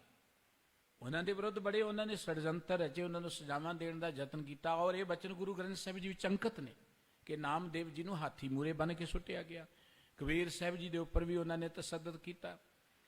ਸਤਿਗੁਰੂ ਸਾਹਿਬ ਜੀ ਕਹਿੰਦੇ ਨੇ ਕਿ ਜਿੰਨੇ ਮਹਾਂਪੁਰਖ ਹੋਏ ਨੇ, ਇਹ ਸਤ ਸੰਗਤ ਰਾਹੀਂ ਰੱਬ ਦੇ ਪਿਆਰ ਜੁੜੇ ਨੇ। ਸਾਨੂੰ ਸਾਡੇ ਸਤਿਗੁਰੂ ਜੀ ਨੇ ਸਤ ਸੰਗਤ ਵੱਡੇ ਪੱਧਰ ਤੇ ਦਿੱਤੀ ਹੈ। ਗੁਰਬਾਣੀ ਕਹਿੰਦੀ ਹੋਏ ਇਕੱਤਰ ਮਿਲੋ ਮੇਰੇ ਭਾਈ, ਦੁਬਿਧਾ ਦੂਰ ਕਰੋ ਲਿਵ ਲਾਏ, ਹਰ ਨਾਮੇ ਕੇ ਹੋਵੋ ਜਿਹੜੀ ਗੁਰਮੁਖ ਬੈਸੋ ਸਫਾ ਵਿਸਾਏ। ਆ ਮਿਲ ਕੇ ਬੈਠੋ, ਇਕੱਠੇ ਹੋ, ਮਿਲਬੇ ਕੀ ਮਹਿਮਾ ਮਰਨ ਬਰਨ ਨਾ ਸਾਕੋ। ਇਹ ਜਿਹੜਾ ਮਿਲ ਕੇ ਕੰਮ ਕਰਨਾ ਹੈ ਨਾ, ਭਾਵੇਂ ਦੁਨਿਆਵੀ ਕੰਮ ਹੋਏ, ਭਾਵੇਂ ਅਧਿਆਤਮਿਕ ਕੰਮ ਹੋਏ। ਦੁਨਿਆਵੀ ਤੌਰ ਤੇ ਵੀ ਕੋਈ ਕੰਮ ਅਸੀਂ ਕਰਨਾ ਹੈ ਨਾ, ਤੇ ਜੇ ਅਸੀਂ ਮਿਲ ਜਾਈਏ, ਕੋਆਪਰੇਟ ਕਰ ਲਈਏ, ਉਹ ਕੰਮ ਸੌਖਾ ਹੋ ਜਾਂਦਾ ਹੈ, ਸਹਿਜੇ ਹੋ ਜਾਂਦਾ ਹੈ, ਕੋਈ ਵੀ ਕੰਮ ਹੈ। ਇਸ ਤਰ੍ਹਾਂ ਧਾਰਮਿਕ ਤੌਰ ਤੇ ਵੀ ਜੇ ਅਸੀਂ ਉੱਚੇ ਉੱਠਣਾ ਚਾਹੁੰਦੇ ਹਾਂ, ਤੇ ਉਹ ਜਿਹੜੇ ਰੱਬੀ ਪਿਆਰੇ ਨੇ, ਉਹਨਾਂ ਦੀ ਸੰਗਤ ਵਿੱਚ ਆ ਕੇ ਆਪਾਂ ਉੱਚੇ ਉੱਠ ਸਕਦੇ ਹਾਂ। ਸਤਿਗੁਰੂ ਸਾਹਿਬ ਜੀ ਦੇ ਬਚਨ ਨੇ, ਕਬੀਰ ਦਾਸ ਦਾਸ ਦਾਸਨ ਕੋ ਉੱਤਮ ਸੈਨ ਜਨ ਨਾਈ। ਕਬੀਰ ਸਾਹਿਬ ਜੀ ਜਿਹੜੇ ਦਾਸਾਂ ਦੇ ਦਾਸ ਬਣ ਗਏ, ਭਲੇ ਬਣ ਗਏ। ਬਾਬਾ ਸੈਣ ਜੀ ਬੜੇ ਉੱਤਮ ਬਣ ਗਏ ਸਤ ਸੰਗਤ ਦੇ ਰਾਹੀਂ। ਉਹ ਵਾਹਿਗੁਰੂ ਜੀ ਦੇ ਪਿਆਰ ਜੁੜ ਗਏ। ਊਚ ਤੇ ਊਚ ਨਾਮ ਦਿਓ ਸਮਦਰਸੀ। ਨਾਮਦੇਵ ਸਾਹਿਬ ਜੀ ਉੱਚਿਆਂ ਤੋਂ ਉੱਚੇ ਬਣ ਗਏ, ਸਮਦਰਸੀ, ਸਮਦ੍ਰਿਸ਼ਟੀ ਵਾਲੇ ਬਣ ਗਏ। ਹੁਣ ਭਗਤ ਨਾਮਦੇਵ ਸਾਹਿਬ ਜੀ ਦੀ ਪਵਿੱਤਰ ਬਾਣੀ ਤੁਸੀਂ ਪੜ੍ਹੋ, ਉਹਦੇ ਵਿੱਚ ਸਤ ਸੰਗਤ ਦੀ ਵੱਡੇ ਪੱਧਰ ਤੇ ਗੱਲ ਕੀਤੀ ਹੋਈ ਹੈ। ਬਾਬਾ ਕਬੀਰ ਸਾਹਿਬ ਜੀ ਦੀ ਬਾਣੀ ਪੜ੍ਹ ਲਓ, ਸਤ ਸੰਗਤ ਦੀ ਮਹਿਮਾ ਗਾਇਨ ਕੀਤੀ ਹੋਈ ਹੈ। ਤੇ ਸਾਹਿਬ ਜੀ ਕਹਿੰਦੇ ਨੇ ਨਾਮਦੇਵ ਸਾਹਿਬ ਜੀ ਭਲੇ ਬਣ ਗਏ, ਸਮਦਰਸੀ ਦਾ ਅਰਥ ਕਿ ਉਹਨਾਂ ਦੀ ਦ੍ਰਿਸ਼ਟੀ ਸਮਦ੍ਰਿਸ਼ਟੀ ਬਣ ਗਈ। ਹੁਣ ਜਿਹੜਾ ਜੰਗਲ ਵਿੱਚ ਬੈਠਦਾ, ਉਹਦੀ ਸਮਦ੍ਰਿਸ਼ਟੀ ਕਿਵੇਂ ਬਣੇਗੀ? ਉਹ ਤੇ ਲੋਕਾਂ ਨੂੰ ਦੇਖਣ ਤੋਂ ਹੀ ਡਰ ਰਿਹਾ ਹੈ। ਜੰਗਲ 'ਚ ਪਤਾ ਕਿਉਂ ਬੈਠਦੇ ਨੇ? ਅਸੀਂ ਜੀ ਇਸਤਰੀ ਦੇ ਮੱਥੇ ਨਹੀਂ ਲੱਗਣਾ, ਅਸੀਂ ਤੇ ਦੁਨੀਆ ਤੋਂ ਵੱਖਰੇ ਹੋ ਜਾਣਾ। ਇਸਤਰੀ ਸਾਡੇ ਰਸਤੇ 'ਚ ਰੁਕਾਵਟ ਹੈ, ਉਹ ਮਨ ਨੂੰ ਟਿਕਣ ਨਹੀਂ ਦਿੰਦੀ। ਇਹ ਉਹਨਾਂ ਦੀ ਦ੍ਰਿਸ਼ਟੀ ਹੈ। ਜਿਹੜਾ ਹੁਣ ਸਮਾਜ ਤੋਂ ਡਰਦਾ, ਦੇਖੋ ਮਾਂ ਵੀ ਇਸਤਰੀ ਸੀ, ਭੈਣ ਵੀ ਇਸਤਰੀ ਹੈ, ਜਿਹੜਾ ਇਸ ਗੱਲ ਤੋਂ ਡਰਦਾ ਜੰਗਲ 'ਚ ਬੈਠ ਜਾਏਗਾ, ਉਹਦੀ ਸਮਦ੍ਰਿਸ਼ਟੀ ਕਿੱਥੇ ਬਣੇਗੀ? ਸਮਦ੍ਰਿਸ਼ਟੀ ਬਣੀ ਬਾਬਾ ਨਾਮਦੇਵ ਸਾਹਿਬ ਜੀ ਵਰਗਿਆਂ ਦੀ। ਕਿੱਡੀ ਵੱਡੀ ਸਮਦ੍ਰਿਸ਼ਟੀ ਹੈ। ਕਹਿੰਦੇ ਸਭ ਗੋਬਿੰਦ ਹੈ, ਸਭ ਗੋਬਿੰਦ ਹੈ, ਗੋਬਿੰਦ ਬਿਨ ਨਹੀਂ ਕੋਈ। ਕਹਿੰਦੇ ਮੈਂ ਤੇ ਜਿੱਧਰ ਦੇਖਦਾ ਉਧਰ ਗੋਬਿੰਦ ਹੀ ਹੈ, ਪਰਮਾਤਮਾ ਹੀ ਹੈ, ਸਾਰੇ ਥਾਵਾਂ ਤੇ ਪਰਮਾਤਮਾ ਹੈ। ਸਭੇ ਘਟ ਰਾਮ ਬੋਲੇ, ਰਾਮਾ ਬੋਲੇ, ਰਾਮ ਬਿਨਾ ਕੋ ਬੋਲੇ ਰੇ। ਸਾਰੇ ਹਿਰਦਿਆਂ 'ਚ ਹੀ ਪਰਮਾਤਮਾ ਬੋਲ ਰਿਹਾ। ਇਹ ਹੈ ਸਮਦ੍ਰਿਸ਼ਟੀ। ਆਪਣੇ ਪਰਾਏ ਦੀ ਗੱਲ ਹੀ ਖਤਮ ਹੋ ਗਈ, ਇਸਤਰੀ ਪੁਰਖ ਦੀ ਗੱਲ ਖਤਮ ਹੋ ਗਈ। ਇੱਥੇ ਤੇ ਹਰ ਹਿਰਦੇ ਵਿੱਚੋਂ ਪਰਮਾਤਮਾ ਹੀ ਨਜ਼ਰ ਆ ਰਿਹਾ ਹੈ। ਪਰ ਇਹ ਦਾਤ ਕਿੱਥੇ ਮਿਲੀ? ਜਾ ਕੇ ਸਤ ਸੰਗਤ ਵਿੱਚ ਜਾ ਕੇ, ਰੱਬੀ ਪਿਆਰਿਆਂ ਕੋਲ ਬੈਠ ਕੇ। ਸਾਹਿਬ ਜੀ ਕਹਿੰਦੇ ਨਾਮ ਦਿਓ ਸਮਦਰਸ਼ੀ। ਬਾਬਾ ਨਾਮਦੇਵ ਸਾਹਿਬ ਜੀ ਜਿਹੜੇ ਸਮਦ੍ਰਿਸ਼ਟੀ ਵਾਲੇ ਬਣ ਗਏ, ਜਿਨ੍ਹਾਂ ਨੂੰ ਸਾਰੀ ਮਾਨਵਤਾ ਦੇ ਵਿੱਚੋਂ ਪਰਮਾਤਮਾ ਨਜ਼ਰ ਆ ਰਿਹਾ ਹੈ। ਰਵਿਦਾਸ ਠਾਕੁਰ ਬਣ ਆਈ। ਰਵਿਦਾਸ ਸਾਹਿਬ ਜੀ ਜਿਨ੍ਹਾਂ ਦੀ ਪਰਮਾਤਮਾ ਦੇ ਨਾਲ ਬਣ ਆਈ, ਪਿਆਰ ਪੈ ਗਿਆ।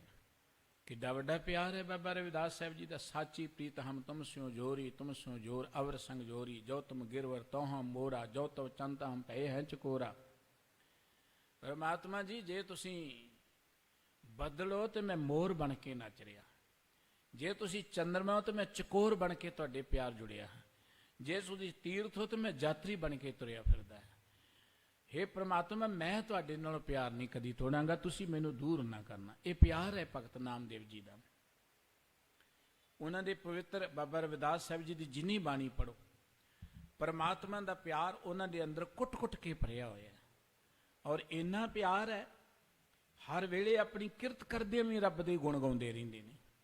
ਇਹ ਪਿਆਰ ਦੀ ਅਵਸਥਾ, ਇਹ ਸਮਦ੍ਰਿਸ਼ਟੀ ਦੀ ਅਵਸਥਾ ਜਾਂ ਇਹ ਉੱਚੇ ਉੱਠਣ ਦੀ ਅਵਸਥਾ ਕਿੱਥੋਂ ਮਿਲਦੀ ਹੈ? ਸਤ ਸੰਗਤ ਵਿੱਚੋਂ ਆ ਕੇ।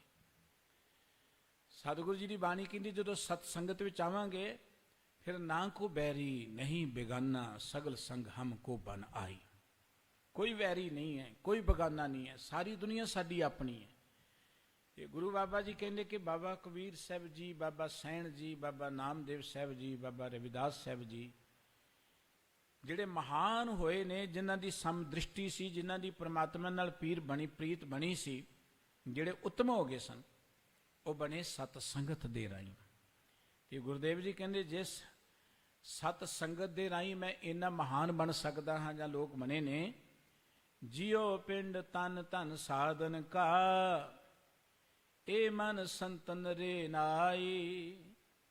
ਭਾਈ ਮੇਰਾ ਤਾਂ ਇਹ ਸਰੀਰ, ਮੇਰੀ ਤਾਂ ਇਹ ਜਿੰਦ ਸਤ ਸੰਗਤ ਅੱਗੇ ਸਮਰਪਣ ਹੈ। ਸਾਧਨ ਦਾ ਅਰਥ ਹੈ ਜਿਹੜੇ ਸੰਤ ਜਨ ਨੇ, ਸਾਧੂ ਪੁਰਖ ਨੇ, ਰੱਬ ਦੇ ਪਿਆਰੇ ਨੇ। ਸਤ ਸੰਗਤ ਜਿੱਥੇ ਇੱਕ ਵਚਨ ਆਇਆ ਹੈ ਨਾ, ਜ਼ਿਆਦਾਤਰ ਉੱਥੇ ਗੁਰੂ ਲਈ ਸੰਤ ਲਫ਼ਜ਼ ਆਇਆ, ਕਿਤੇ ਪ੍ਰਮਾਤਮਾ ਲਈ ਵੀ ਆਇਆ। ਨਾਮ ਜਪਣ ਵਾਲੇ ਜਿਹੜੇ ਪਵਿੱਤਰ ਰੂਹਾਂ ਨੇ, ਰੱਬ ਦੇ ਪਿਆਰ ਜੁੜੀਆਂ ਨੇ, ਰੱਬੀ ਪਿਆਰੇ ਗੁਰਮੁਖ ਜਨ ਨੇ, ਉਹਨਾਂ ਲਈ ਵੀ ਸੰਤ ਸ਼ਬਦ ਆਇਆ। ਤੇ ਸੰਤ ਜਦੋਂ ਇਕੱਲੇ ਲਈ ਆਇਆ, ਉੱਥੇ ਸਤਿਗੁਰੂ ਜੀ ਨੇ ਵਿਆਖਿਆ ਬੜੀ ਸੋਹਣੀ ਕੀਤੀ। ਜਿਨ੍ਹਾਂ ਸਾਸ ਗਰਾਸ ਨਾ ਵਿਸਰੇ ਹਰ ਨਾਮਾ ਮਨ ਮੰਤ, ਧਨ ਸੇ ਸਹੀ ਨਾਨਕਾ ਪੂਰਨ ਸੋਈ ਸੰਤ। ਜਿਨ੍ਹਾਂ ਦੇ ਸੰਦੜਿਆਂ ਦੁਰਮਤ ਵੰਜੇ ਮਿੱਤਰ ਅਸਾਡੜੇ ਸਹੀ, ਹਉ ਢੰਢੇਂਦੀ ਜਗ ਸੁਭਾਇਆ ਜਨ ਨਾਨਕ ਵਿਰਲੇ ਕਈ। ਜਿਨ੍ਹਾਂ ਦੇ ਦਰਸ਼ਨ ਨੂੰ ਦੇਖਦਿਆਂ ਮਨੁੱਖ ਦਾ ਮਨ ਪਵਿੱਤਰ ਹੋ ਜਾਏ, ਹਿਰਦੇ 'ਚੋਂ ਦੁਰਮਤ ਮਿਟ ਜਾਏ, ਹਿਰਦੇ 'ਚ ਪ੍ਰਮਾਤਮਾ ਨੂੰ ਮਿਲਣ ਦੇ ਲਈ ਚਾਅ ਪੈਦਾ ਹੋ ਜਾਏ।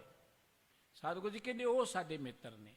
ਤੇ ਗੁਰੂ ਬਾਬਾ ਜੀ ਕਹਿੰਦੇ ਨੇ ਮੈਂ ਉਹ ਜਿਹੜੇ ਰੱਬ ਦੇ ਪਿਆਰੇ ਨੇ, ਜਿਉ ਪਿੰਡ ਤਨ ਧਨ ਸਾਧਨ ਕਾ, ਮੇਰਾ ਇਹ ਸਰੀਰ, ਮੇਰਾ ਇਹ ਜਿਉ ਜਿੰਦ ਤਨ ਧਨ ਜੋ ਕੁਝ ਵੀ ਹੈ, ਇਹ ਮੈਂ ਸਤਿਪੁਰਖਾਂ ਦੇ ਅੱਗੇ ਸਮਰਪਣ ਕਰ ਦਿੱਤਾ। ਇਹ ਮਨ ਸੰਤਰੇ ਨਾਈ, ਤੇ ਮੇਰਾ ਮਨ ਜਿਹੜਾ ਹੈ ਨਾ, ਇਹ ਸਾਧੂ ਪੁਰਖਾਂ ਦੀ ਚਰਨ ਧੂੜ ਬਣ ਗਿਆ। ਰੇਨਾਈ ਦਾ ਅਰਥ ਹੈ ਰੇਣ ਬਣ ਜਾਣਾ, ਚਰਨ ਧੂੜ ਬਣ ਜਾਣਾ। ਭਾਵ ਅਤ ਨਿਮਰਤਾ ਦੇ ਨਾਲ ਮੈਂ ਉਹਨਾਂ ਦੀ ਸੰਗਤ ਕਰਦਾ ਹਾਂ। ਉਹਨਾਂ ਦੀ ਸੰਗਤ ਕਰਕੇ ਹੀ ਤਾਂ ਸਾਡੇ ਮਨ ਦੀ ਮੈਲ ਮਿਟੇਗੀ। ਸਤ ਸੰਗਤ ਉਹ ਸਰੋਵਰ ਹੈ ਜਿੱਥੇ ਆ ਕੇ ਸਾਡੇ ਮਨ ਦੀ ਮੈਲ ਮਿਟਦੀ ਹੈ। ਸਰੋਵਰ 'ਚ ਬਾਹਰੀ ਤੌਰ ਤੇ ਨਹਾਈਏ, ਸਰੀਰ ਨੂੰ ਠੰਡ ਮਿਲਦੀ ਹੈ, ਸਰੀਰ ਦੀ ਮੈਲ ਲੱਥਦੀ ਹੈ।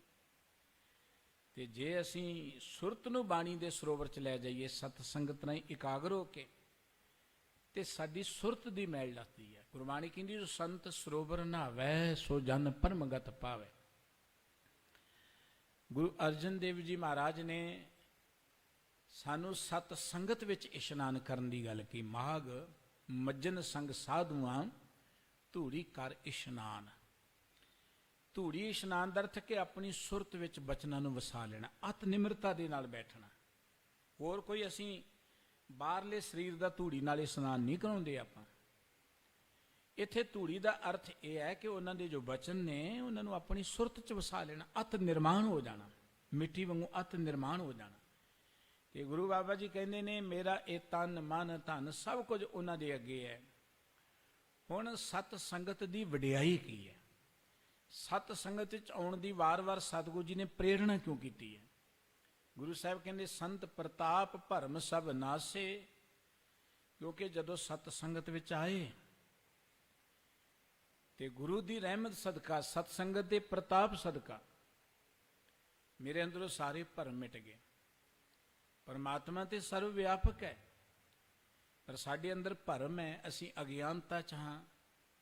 ਸਾਨੂੰ ਇਹ ਦੁਨੀਆ ਜੋ ਦਿਸਦੀ ਇਹੀ ਸੱਤ ਨਜ਼ਰ ਆਉਂਦੀ ਹੈ, ਪਰਮਾਤਮਾ ਦਿਸਦਾ ਨਹੀਂ, ਆਪਾਂ ਕਹਿੰਦੇ ਹੈ ਹੀ ਨਹੀਂ ਹੈ। ਜੋ ਦਿਸਦਾ ਉਹ ਸੱਤ ਨਜ਼ਰ ਆਉਂਦਾ, ਹਾਲਾਂਕਿ ਜੋ ਦਿਸਦਾ ਉਹ ਸੱਤ ਨਹੀਂ ਹੈ। ਸੁਪਨੇ ਵਿੱਚ ਜੋ ਅਸੀਂ ਦੇਖਦੇ ਹਾਂ ਉਹ ਸੱਤ ਨਹੀਂ ਹੈ, ਉਹ ਤੇ ਜਾਗਿਆਂ ਪਤਾ ਲੱਗੇਗਾ ਕਿ ਜੋ ਸੁਪਨੇ 'ਚ ਦੇਖਿਆ ਉਹ ਗਲਤ ਸੀ। ਇੱਕ ਰਾਤ ਨੂੰ ਸੁੱਤੇ ਪਏ ਸੁਪਨਾ ਆਉਂਦਾ, ਕੁਝ ਅਸੀਂ ਦੇਖਦੇ ਹਾਂ, ਜਾਗੀਏ ਤੇ ਆਖੀਦਾ ਕਿ ਐਵੇਂ ਸੁਪਨਾ ਹੀ ਸੀ, ਕੁਝ ਨਹੀਂ ਸੀ ਇਹ ਤਾਂ। ਇੱਕ ਆ ਜਿਉਂਦਿਆਂ ਸੁਪਨੇ ਨਾਲ ਜੁੜੇ, ਜਗ ਜੀਵਨ ਐਸਾ ਸੁਪਨੇ ਜੈਸਾ, ਜੀਵਨ ਸੁਪਨ ਸਮਾਨਕ, ਜੋ ਸੁਪਨਾ ਅਰ ਪੇਖਣਾ ਤੈਸੇ ਜਗ ਕੋ ਜਾਨ। ਗੁਰੂ ਸਾਹਿਬ ਕਹਿੰਦੇ ਜਿਵੇਂ ਸੁਪਨਾ ਹੁੰਦਾ ਨਾ, ਇਹ ਜਗ ਤੇ ਮੇ ਹੈ। ਅਸੀਂ ਸੁਪਨੇ ਨੂੰ ਸੱਚ ਸਮਝੀ ਬੈਠੇ ਹਾਂ, ਕਿਉਂਕਿ ਸੁੱਤੇ ਹਾਂ ਨਾ ਅੰਦਰੋਂ। ਸਤ ਸੰਗਤ ਸਾਨੂੰ ਜਗਾਉਂਦੀ ਹੈ, ਸਤ ਸੰਗਤ ਸਾਨੂੰ ਚਾਨਣ ਦਿੰਦੀ ਹੈ, ਪ੍ਰਕਾਸ਼ ਦਿੰਦੀ ਹੈ। ਜਦੋਂ ਅੰਦਰੋਂ ਵਿਵੇਕ ਮਤ ਮਿਲ ਗਈ, ਅਸੀਂ ਜਗ ਪਏ, ਸਾਡੇ ਅੰਦਰੋਂ ਭਰਮ ਮਿਟ ਗਿਆ। ਸੰਤ ਪ੍ਰਸਾਦ ਭਰਮ ਸਭ ਨਾਸੇ। ਭਰਮ ਦੇ ਵਿੱਚ ਜੋ ਕੁਝ ਅਸੀਂ ਕਰਦੇ ਹਾਂ ਨਾ, ਉਹ ਸੁਖਦਾਈ ਨਹੀਂ ਹੁੰਦਾ। ਭਗਤ ਰਵਿਦਾਸ ਸਾਹਿਬ ਜੀ ਦਾ ਇੱਕ ਬੜਾ ਪਵਿੱਤਰ ਬਚਨ ਹੈ, ਮਾਧਵੇ ਕਿਆ ਕਹੀਏ ਭਰਮ ਐਸਾ, ਜੈਸਾ ਮਾਨੀਐ ਹੋਏ ਨਾ ਤੈਸਾ। ਭਰਮ ਇੱਕ ਇਹੋ ਜਿਹੀ ਚੀਜ਼ ਹੈ, ਭਰਮ ਵਿੱਚ ਜੋ ਅਸੀਂ ਮੰਨ ਬੈਠਦੇ ਉਹ ਕੁਝ ਹੁੰਦਾ ਨਹੀਂ ਹੈ। ਭਰਮ ਤੋਂ ਉਲਟ, ਯਥਾਰਥ ਤੋਂ ਉਲਟ ਹੁੰਦਾ ਸਭ ਕੁਝ। ਤੇ ਜਿਸ ਵੇਲੇ ਭਰਮ ਮਿਟ ਗਿਆ, ਭਗਤ ਜੀ ਨੇ ਬਚਨ ਕਿ ਜਬ ਹਮ ਹੋਤੇ ਤਬ ਤੂੰ ਨਹੀਂ, ਅਬ ਤੂੰ ਹੀ ਮੈਂ ਨਹੀਂ। अनल अगम जैसे लहर में ओदर जल केवल जल माही। माधवे क्या कहिए भ्रम ऐसा, जैसा मानिए होए ना तैसा। जब हम होते, जिन्ना च मेरे मन च ये भावना सी ना कि मैं बहुत सियाना हाँ, विद्वान हाँ, बड़ा धर्मी हाँ, उन्ना चिर परमात्मा नाल सांझ नहीं बनी। हुण अंदरों हों मिट गई, जिधर देखते परमात्मा ही है। हवा चले ना ਤੇ ਪਾਣੀ ਦੇ ਵਿੱਚ ਤਰੰਗਾਂ ਉੱਠਦੀਆਂ ਨੇ, ਲਹਿਰਾਂ ਉੱਠਦੀਆਂ ਨੇ। ਜਿੰਨਾ ਚਿਰ ਹਵਾ ਚੱਲੇ ਲਹਿਰਾਂ ਉਹਨਾਂ ਚਿਰ ਉੱਠਦੀਆਂ ਨੇ। ਅਨਲ ਆਗਮ ਜੈਸੇ ਲਹਿਰ ਮੈਂ ਓਦਦ, ਓਦਦ ਕਹਿੰਦੇ ਨੇ ਸਮੁੰਦਰ ਨੂੰ, ਪਾਣੀ ਦਾ ਖਜ਼ਾਨਾ। ਅਨਲ ਕਹਿੰਦੇ ਨੇ ਹਵਾ ਨੂੰ। ਜਿਵੇਂ ਹਵਾ ਕਰਕੇ ਸਮੁੰਦਰ ਦੇ ਵਿੱਚ ਲਹਿਰਾਂ ਉੱਠਦੀਆਂ ਨੇ, ਲਹਿਰਾਂ ਦੇ ਨਾਲ ਭਰ ਜਾਂਦਾ ਹੈ ਸਮੁੰਦਰ। ਪਰ ਜਦੋਂ ਹਵਾ ਰੁਕ ਜਾਏ ਫਿਰ ਜਲ ਕੇਵਲ ਜਲ ਮਾਹੀ। ਹਵਾ ਰੁਕ ਜੇ ਤੇ ਪਾਣੀ ਪਾਣੀ ਨਜ਼ਰ ਆਉਂਦਾ ਹੈ। ਜਿੰਨਾ ਚਿਰ ਸਾਡੇ ਅੰਦਰ ਇਹ ਭਰਮ ਹੈ, ਉਹਨਾਂ ਚਿਰ ਕਈ ਤਰ੍ਹਾਂ ਦੇ ਵਿਚਾਰ ਸਾਡੇ ਮਨ 'ਚ ਪੈਦਾ ਹੋਣਗੇ, ਭਰਮ ਪੈਦਾ ਹੋਣਗੇ। ਭਗਤ ਜੀ ਕਹਿੰਦੇ ਸਾਡੀ ਤਾਂ ਭਰਮ 'ਚ ਹਾਲਤ ਇਹ ਹੈ ਕਿ ਨਰਪਤ ਏਕ ਸਿੰਘਾਸਨ ਸੋਇਆ, ਸੁਪਨੇ ਪਿਆ ਭਿਖਾਰੀ। ਅਛਤ ਰਾਜ ਬਿਸਰ ਦੁਖ ਪਾਇਆ, ਸੋ ਗਤ ਪਈ ਹਮਾਰੀ। ਰਾਜਾ ਸੁੱਤਾ ਸੌਂ ਗਿਆ, ਹੈਗਾ ਸਿੰਘਾਸਨ ਤੇ ਸੌਂ ਗਿਆ, ਸੁਪਨੇ 'ਚ ਭਿਖਾਰੀ ਬਣ ਗਿਆ। ਰਾਜਾ ਹੁੰਦਿਆਂ ਭਿਖਾਰੀ ਬਣ ਗਿਆ। ਸਾਡੀ ਵੀ ਹਾਲਤ ਇਹ ਹੈ, ਭਰਮ ਵਿੱਚ ਅਸੀਂ ਭਿਖਾਰੀ ਬਣ ਗਏ। ਭਗਤ ਜੀ ਨੇ ਅਖੀਰ ਤੇ ਗੱਲ ਕਹੀ ਹੈ ਕਿ ਬਿਲਕੁਲ ਉਦਾਂ ਜਿਵੇਂ ਰਾਤ ਦੇ ਹਨੇਰੇ 'ਚ ਰੱਸੀ ਪਈ ਹੋਏ ਨਾ, ਹਨੇਰੇ 'ਚ ਸਾਨੂੰ ਸੱਪ ਨਜ਼ਰ ਆਉਂਦੀ ਹੈ। ਚਾਨਣ ਹੋ ਜਾਏ ਤੇ ਸਾਨੂੰ ਪਤਾ ਲੱਗਦਾ ਤੇ ਭੁਲੇਖਾ ਹੀ ਸੀ। ਜਿਵੇਂ ਸੋਨੇ ਦੇ ਕਈ ਗਹਿਣੇ ਹੁੰਦੇ, ਕੜੇ ਹੁੰਦੇ ਨੇ, ਹਾਰ ਹੁੰਦੇ ਨੇ, ਹੋਰ ਬਹੁਤ ਕੁਝ ਹੁੰਦਾ, ਉਹ ਸਾਨੂੰ ਵੱਖਰੇ ਵੱਖਰੇ ਨਜ਼ਰ ਆਉਂਦੇ ਨੇ, ਪਰ ਹੈ ਤੇ ਉਹ ਸੋਨਾ ਹੀ। ਤਿਵੇਂ ਭਰਮ ਵਿੱਚ ਸਾਨੂੰ ਇਹ ਦੁਨੀਆ ਵੱਖਰੀ ਵੱਖਰੀ ਨਜ਼ਰ ਆਉਂਦੀ, ਕੋਈ ਆਪਣਾ, ਕੋਈ ਬਗਾਨਾ, ਕੋਈ ਗਰੀਬ, ਕੋਈ ਅਮੀਰ, ਕੋਈ ਉੱਚਾ, ਕੋਈ ਨੀਵਾਂ, ਕੋਈ ਚੰਗਾ, ਕੋਈ ਮਾੜਾ ਨਜ਼ਰ ਆ ਰਿਹਾ। ਪਰ ਜਦੋਂ ਭਰਮ ਮਿਟ ਜਾਏ ਫਿਰ ਸਾਰੇ ਥਾਂ ਤੋਂ ਇਕੱਲਾ ਪਰਮਾਤਮਾ ਹੀ ਨਜ਼ਰ ਆਉਂਦਾ ਹੈ। ਫਿਰ ਇਹ ਨਹੀਂ ਕਿ ਇਹ ਕਿਹੜੇ ਵਰਣ ਦਾ ਹੈ, ਕਿਹੜੇ ਮਜ਼ਹਬ ਦਾ ਹੈ, ਜਾਂ ਕਿਹੜੇ ਮਤ ਦਾ ਹੈ, ਕਿਹੜੇ ਦੇਸ਼ ਦਾ ਹੈ, ਫਿਰ ਪਰਮਾਤਮਾ ਨਜ਼ਰ ਆਉਂਦਾ। ਸੰਤ ਪ੍ਰਤਾਪ ਭਰਮ ਸਭ ਨਾਸੇ। ਸਤਿਗੁਰੂ ਜੀ ਕਹਿੰਦੇ ਸਤ ਸੰਗਤ ਵਿੱਚ ਆ ਕੇ ਭਰਮ ਮਿਟੇ। ਹੁਣ ਸਤ ਸੰਗਤ 'ਚ ਅਸੀਂ ਆਏ ਹਾਂ, ਇਹਦੀ ਪਹਿਚਾਣ ਇਹ ਹੈ ਜਾਂ ਸਤਿਪੁਰਖਾਂ ਕੋਲ, ਜਾਂ ਐਵੇਂ ਕਹਿ ਲਓ ਸੰਤਾਂ ਕੋਲ ਅਸੀਂ ਬੈਠੇ ਹਾਂ, ਉਹ ਸੰਤ ਨੇ ਜਾਂ ਅਸੀਂ ਉਹਨਾਂ ਕੋਲ ਬੈਠੇ, ਉਹਦੀ ਪਹਿਚਾਣ ਕੀ ਹੈ? ਦੇਖੋ, ਬੱਚਾ ਸਕੂਲ ਜਾਂਦਾ ਹੈ, ਸਕੂਲ ਜਾ ਕੇ ਉਹ ਜਿਉਂ-ਜਿਉਂ ਸਿਆਣਾ ਹੋਏਗਾ, ਐਜੂਕੇਟ ਹੋਏਗਾ, ਆਪਾਂ ਕਹਿੰਦੇ ਵਾਕਿਆ ਸਕੂਲ ਵਧੀਆ ਹੈ, ਪੜ੍ਹ ਰਹੇ ਹੈ ਭਾਈ, ਪੜ੍ਹਾਉਣ ਵਾਲੇ ਟੀਚਰ ਵਧੀਆ ਨੇ। ਹੁਣ ਜੇ ਬੱਚਾ ਜਾਏ, ਕੋਈ ਪੜ੍ਹਾਉਣ ਵਾਲਾ ਹੋਏ ਨਾ, ਕੇਵਲ ਉੱਦਾਂ ਹੀ ਟਾਈਮ ਪਾਸ ਕਰਕੇ ਆ ਜਾਏ, ਆਪਾਂ ਕਹਿੰਦੇ ਕਾਹਦਾ ਸਕੂਲ ਹੈ? ਇਹ ਤਾਂ ਐਵੇਂ ਹੀ ਲੋਕਾਂ ਨੂੰ ਠੱਗਣ ਲਈ ਸਭ ਕੁਝ ਬਣਿਆ ਪਿਆ। ਬੱਚੇ ਤਾਂ ਅੱਗੇ ਹੀ ਨਹੀਂ ਵੱਧ ਰਹੇ, ਫੇਲ ਹੀ ਹੋਈ ਜਾ ਰਹੇ ਨੇ। ਬਿਲਕੁਲ ਇਸੇ ਤਰੀਕੇ ਨਾਲ ਧਰਮ ਦੀ ਦੁਨੀਆ 'ਚ ਬਹੁਤ ਉਹ ਲੋਕ ਨੇ ਜਿਨ੍ਹਾਂ ਨੂੰ ਸੰਤ ਕਹਿ ਕੇ ਸਤਿਕਾਰਿਆ ਜਾਂਦਾ ਹੈ। ਸੰਤ ਲਫ਼ਜ਼ ਬਹੁਤ ਪਵਿੱਤਰ ਹੈ, ਸੰਤ ਲੋਕ ਬਹੁਤ ਪੂਜਨੀਕ ਹੈ। ਸੰਤ ਅਨੰਤ ਹੈ, ਭੇਦ ਨਹੀਂ। ਸੰਤ ਵਿੱਚ ਤੇ ਅਨੰਤ ਵਿੱਚ ਕੋਈ ਅੰਤਰ ਨਹੀਂ ਹੈ। ਸੰਤ ਰੱਬ ਦਾ ਹੀ ਰੂਪ ਬਣ ਜਾਂਦੇ ਨੇ। ਜਿਹੜੇ ਵਾਹਿਗੁਰੂ ਦਾ ਸਿਮਰਨ ਕਰਦੇ, ਜਿਨ ਸੇਵਿਆ ਮੇਰਾ ਹਰ ਜੀ ਤੇ ਹਰ ਹਰ ਰੂਪ ਸਮਾਸੀ, ਉਹ ਤੇ ਪ੍ਰਮਾਤਮਾ 'ਚ ਸਮਾ ਜਾਂਦੇ ਨੇ। ਜਿਨ ਹਰ ਜਪਿਆ ਸੇ ਹਰ ਹੋਏ, ਉਹ ਤੇ ਹਰੀ ਦਾ ਰੂਪ ਬਣ ਜਾਂਦੇ ਨੇ। ਇੱਕ ਰੱਬ ਦਾ ਪਿਆਰਾ ਕਿਤੇ ਬੈਠ ਜਾਏ ਸੰਤ ਜਨ, ਉਹ ਧਰਤੀ ਭਾਗਾਂ ਭਰੀ ਹੋ ਜਾਂਦੀ। ਜਿੱਥੇ ਬੈਠਣ ਸਾਧ ਜਨ ਸੋ ਥਾਨ ਸੁਹੰਦਾ। ਤੇ ਧਰਮ ਦੀ ਦੁਨੀਆ 'ਚ ਬੜੀ ਚਰਚਾ ਹੈ ਸੰਤਾਂ ਦੀ, ਤੇ ਸੰਤਾਂ ਦੇ ਨਾਲ ਜਿਹੜੇ ਲਕਬ ਨਹੀਂ ਲੱਗੇ ਹੋਏ, ਡਿਗਰੀਆਂ, ਉਹ ਤੇ ਫਿਰ ਆਪਾਂ ਸਰਦਾ 'ਚ ਬਹੁਤ ਹੀ ਲਾਈ ਚਲੇ ਜਾਂਦੇ ਹਾਂ। ਕੋਈ 108 ਹੈ, ਕੋਈ 1008 ਹੈ, ਕੋਈ ਬ੍ਰਹਮ ਗਿਆਨੀ ਹੈ, ਕੋਈ ਪੂਰਨ ਬ੍ਰਹਮ ਗਿਆਨੀ ਹੈ। ਇਹੋ ਜਿਹੇ ਲਫ਼ਜ਼ ਸਤਿਕਾਰ ਵਜੋਂ ਵਰਤੇ ਚਲੇ ਜਾਂਦੇ ਨੇ। ਪਰ ਸਵਾਲ ਤਾਂ ਇਹ ਹੈ ਕਿ ਇੰਨੇ ਮਹਾਂਪੁਰਖਾਂ ਦੇ ਹੁੰਦਿਆਂ ਹੋਇਆਂ ਸਾਡਾ ਸਮਾਜ ਹੀ ਨਿਗਰਦਾ ਜਾ ਰਿਹਾ ਹੈ। ਸਾਡਾ ਸਮਾਜ ਜਿਹੜਾ ਹੈ ਉਹ ਤੇ ਬੜਾ ਵਧੀਆ ਬਣਨਾ ਚਾਹੀਦਾ ਸੀ। ਪੰਜਾਬ ਦੀ ਧਰਤੀ ਤੇ ਪੰਜਾਬ ਦਾ ਹਰ ਵਿਅਕਤੀ ਜਿਹੜਾ ਉਹ ਗੁਰਾਂ ਦੇ ਨਾਂ ਤੇ ਹੀ ਜਿਉਣਾ ਚਾਹੀਦਾ ਸੀ। ਇੰਨੇ ਮਹਾਂਪੁਰਖ ਨੇ, ਪੰਜਾਬ ਦੀ ਧਰਤੀ ਤੇ ਗੁਰਬਾਣੀ ਦਾ ਪ੍ਰਤਾਪ ਹੋਣਾ ਚਾਹੀਦਾ ਸੀ। ਪਰ ਉਸ ਪੰਜਾਬ ਦੀ ਧਰਤੀ ਤੇ ਗੁਰੂਆਂ ਦੀ ਬਾਣੀ ਦੀ ਬੇਅਦਬੀ ਹੋਏ। ਇੰਨੇ ਬਾਣੀ ਪੜ੍ਹਨ ਵਾਲੇ, ਬਾਣੀ ਦੇ ਨਾਂ ਤੇ ਮੱਥੇ ਟਿਕਾਉਣ ਵਾਲੇ ਹੋਣ, ਤੇ ਉਸ ਪੰਜਾਬ ਦੀ ਧਰਤੀ ਤੇ ਗੁਰੂਆਂ ਦੀ ਬਾਣੀ ਦੀ ਬੇਅਦਬੀ ਹੋਏ।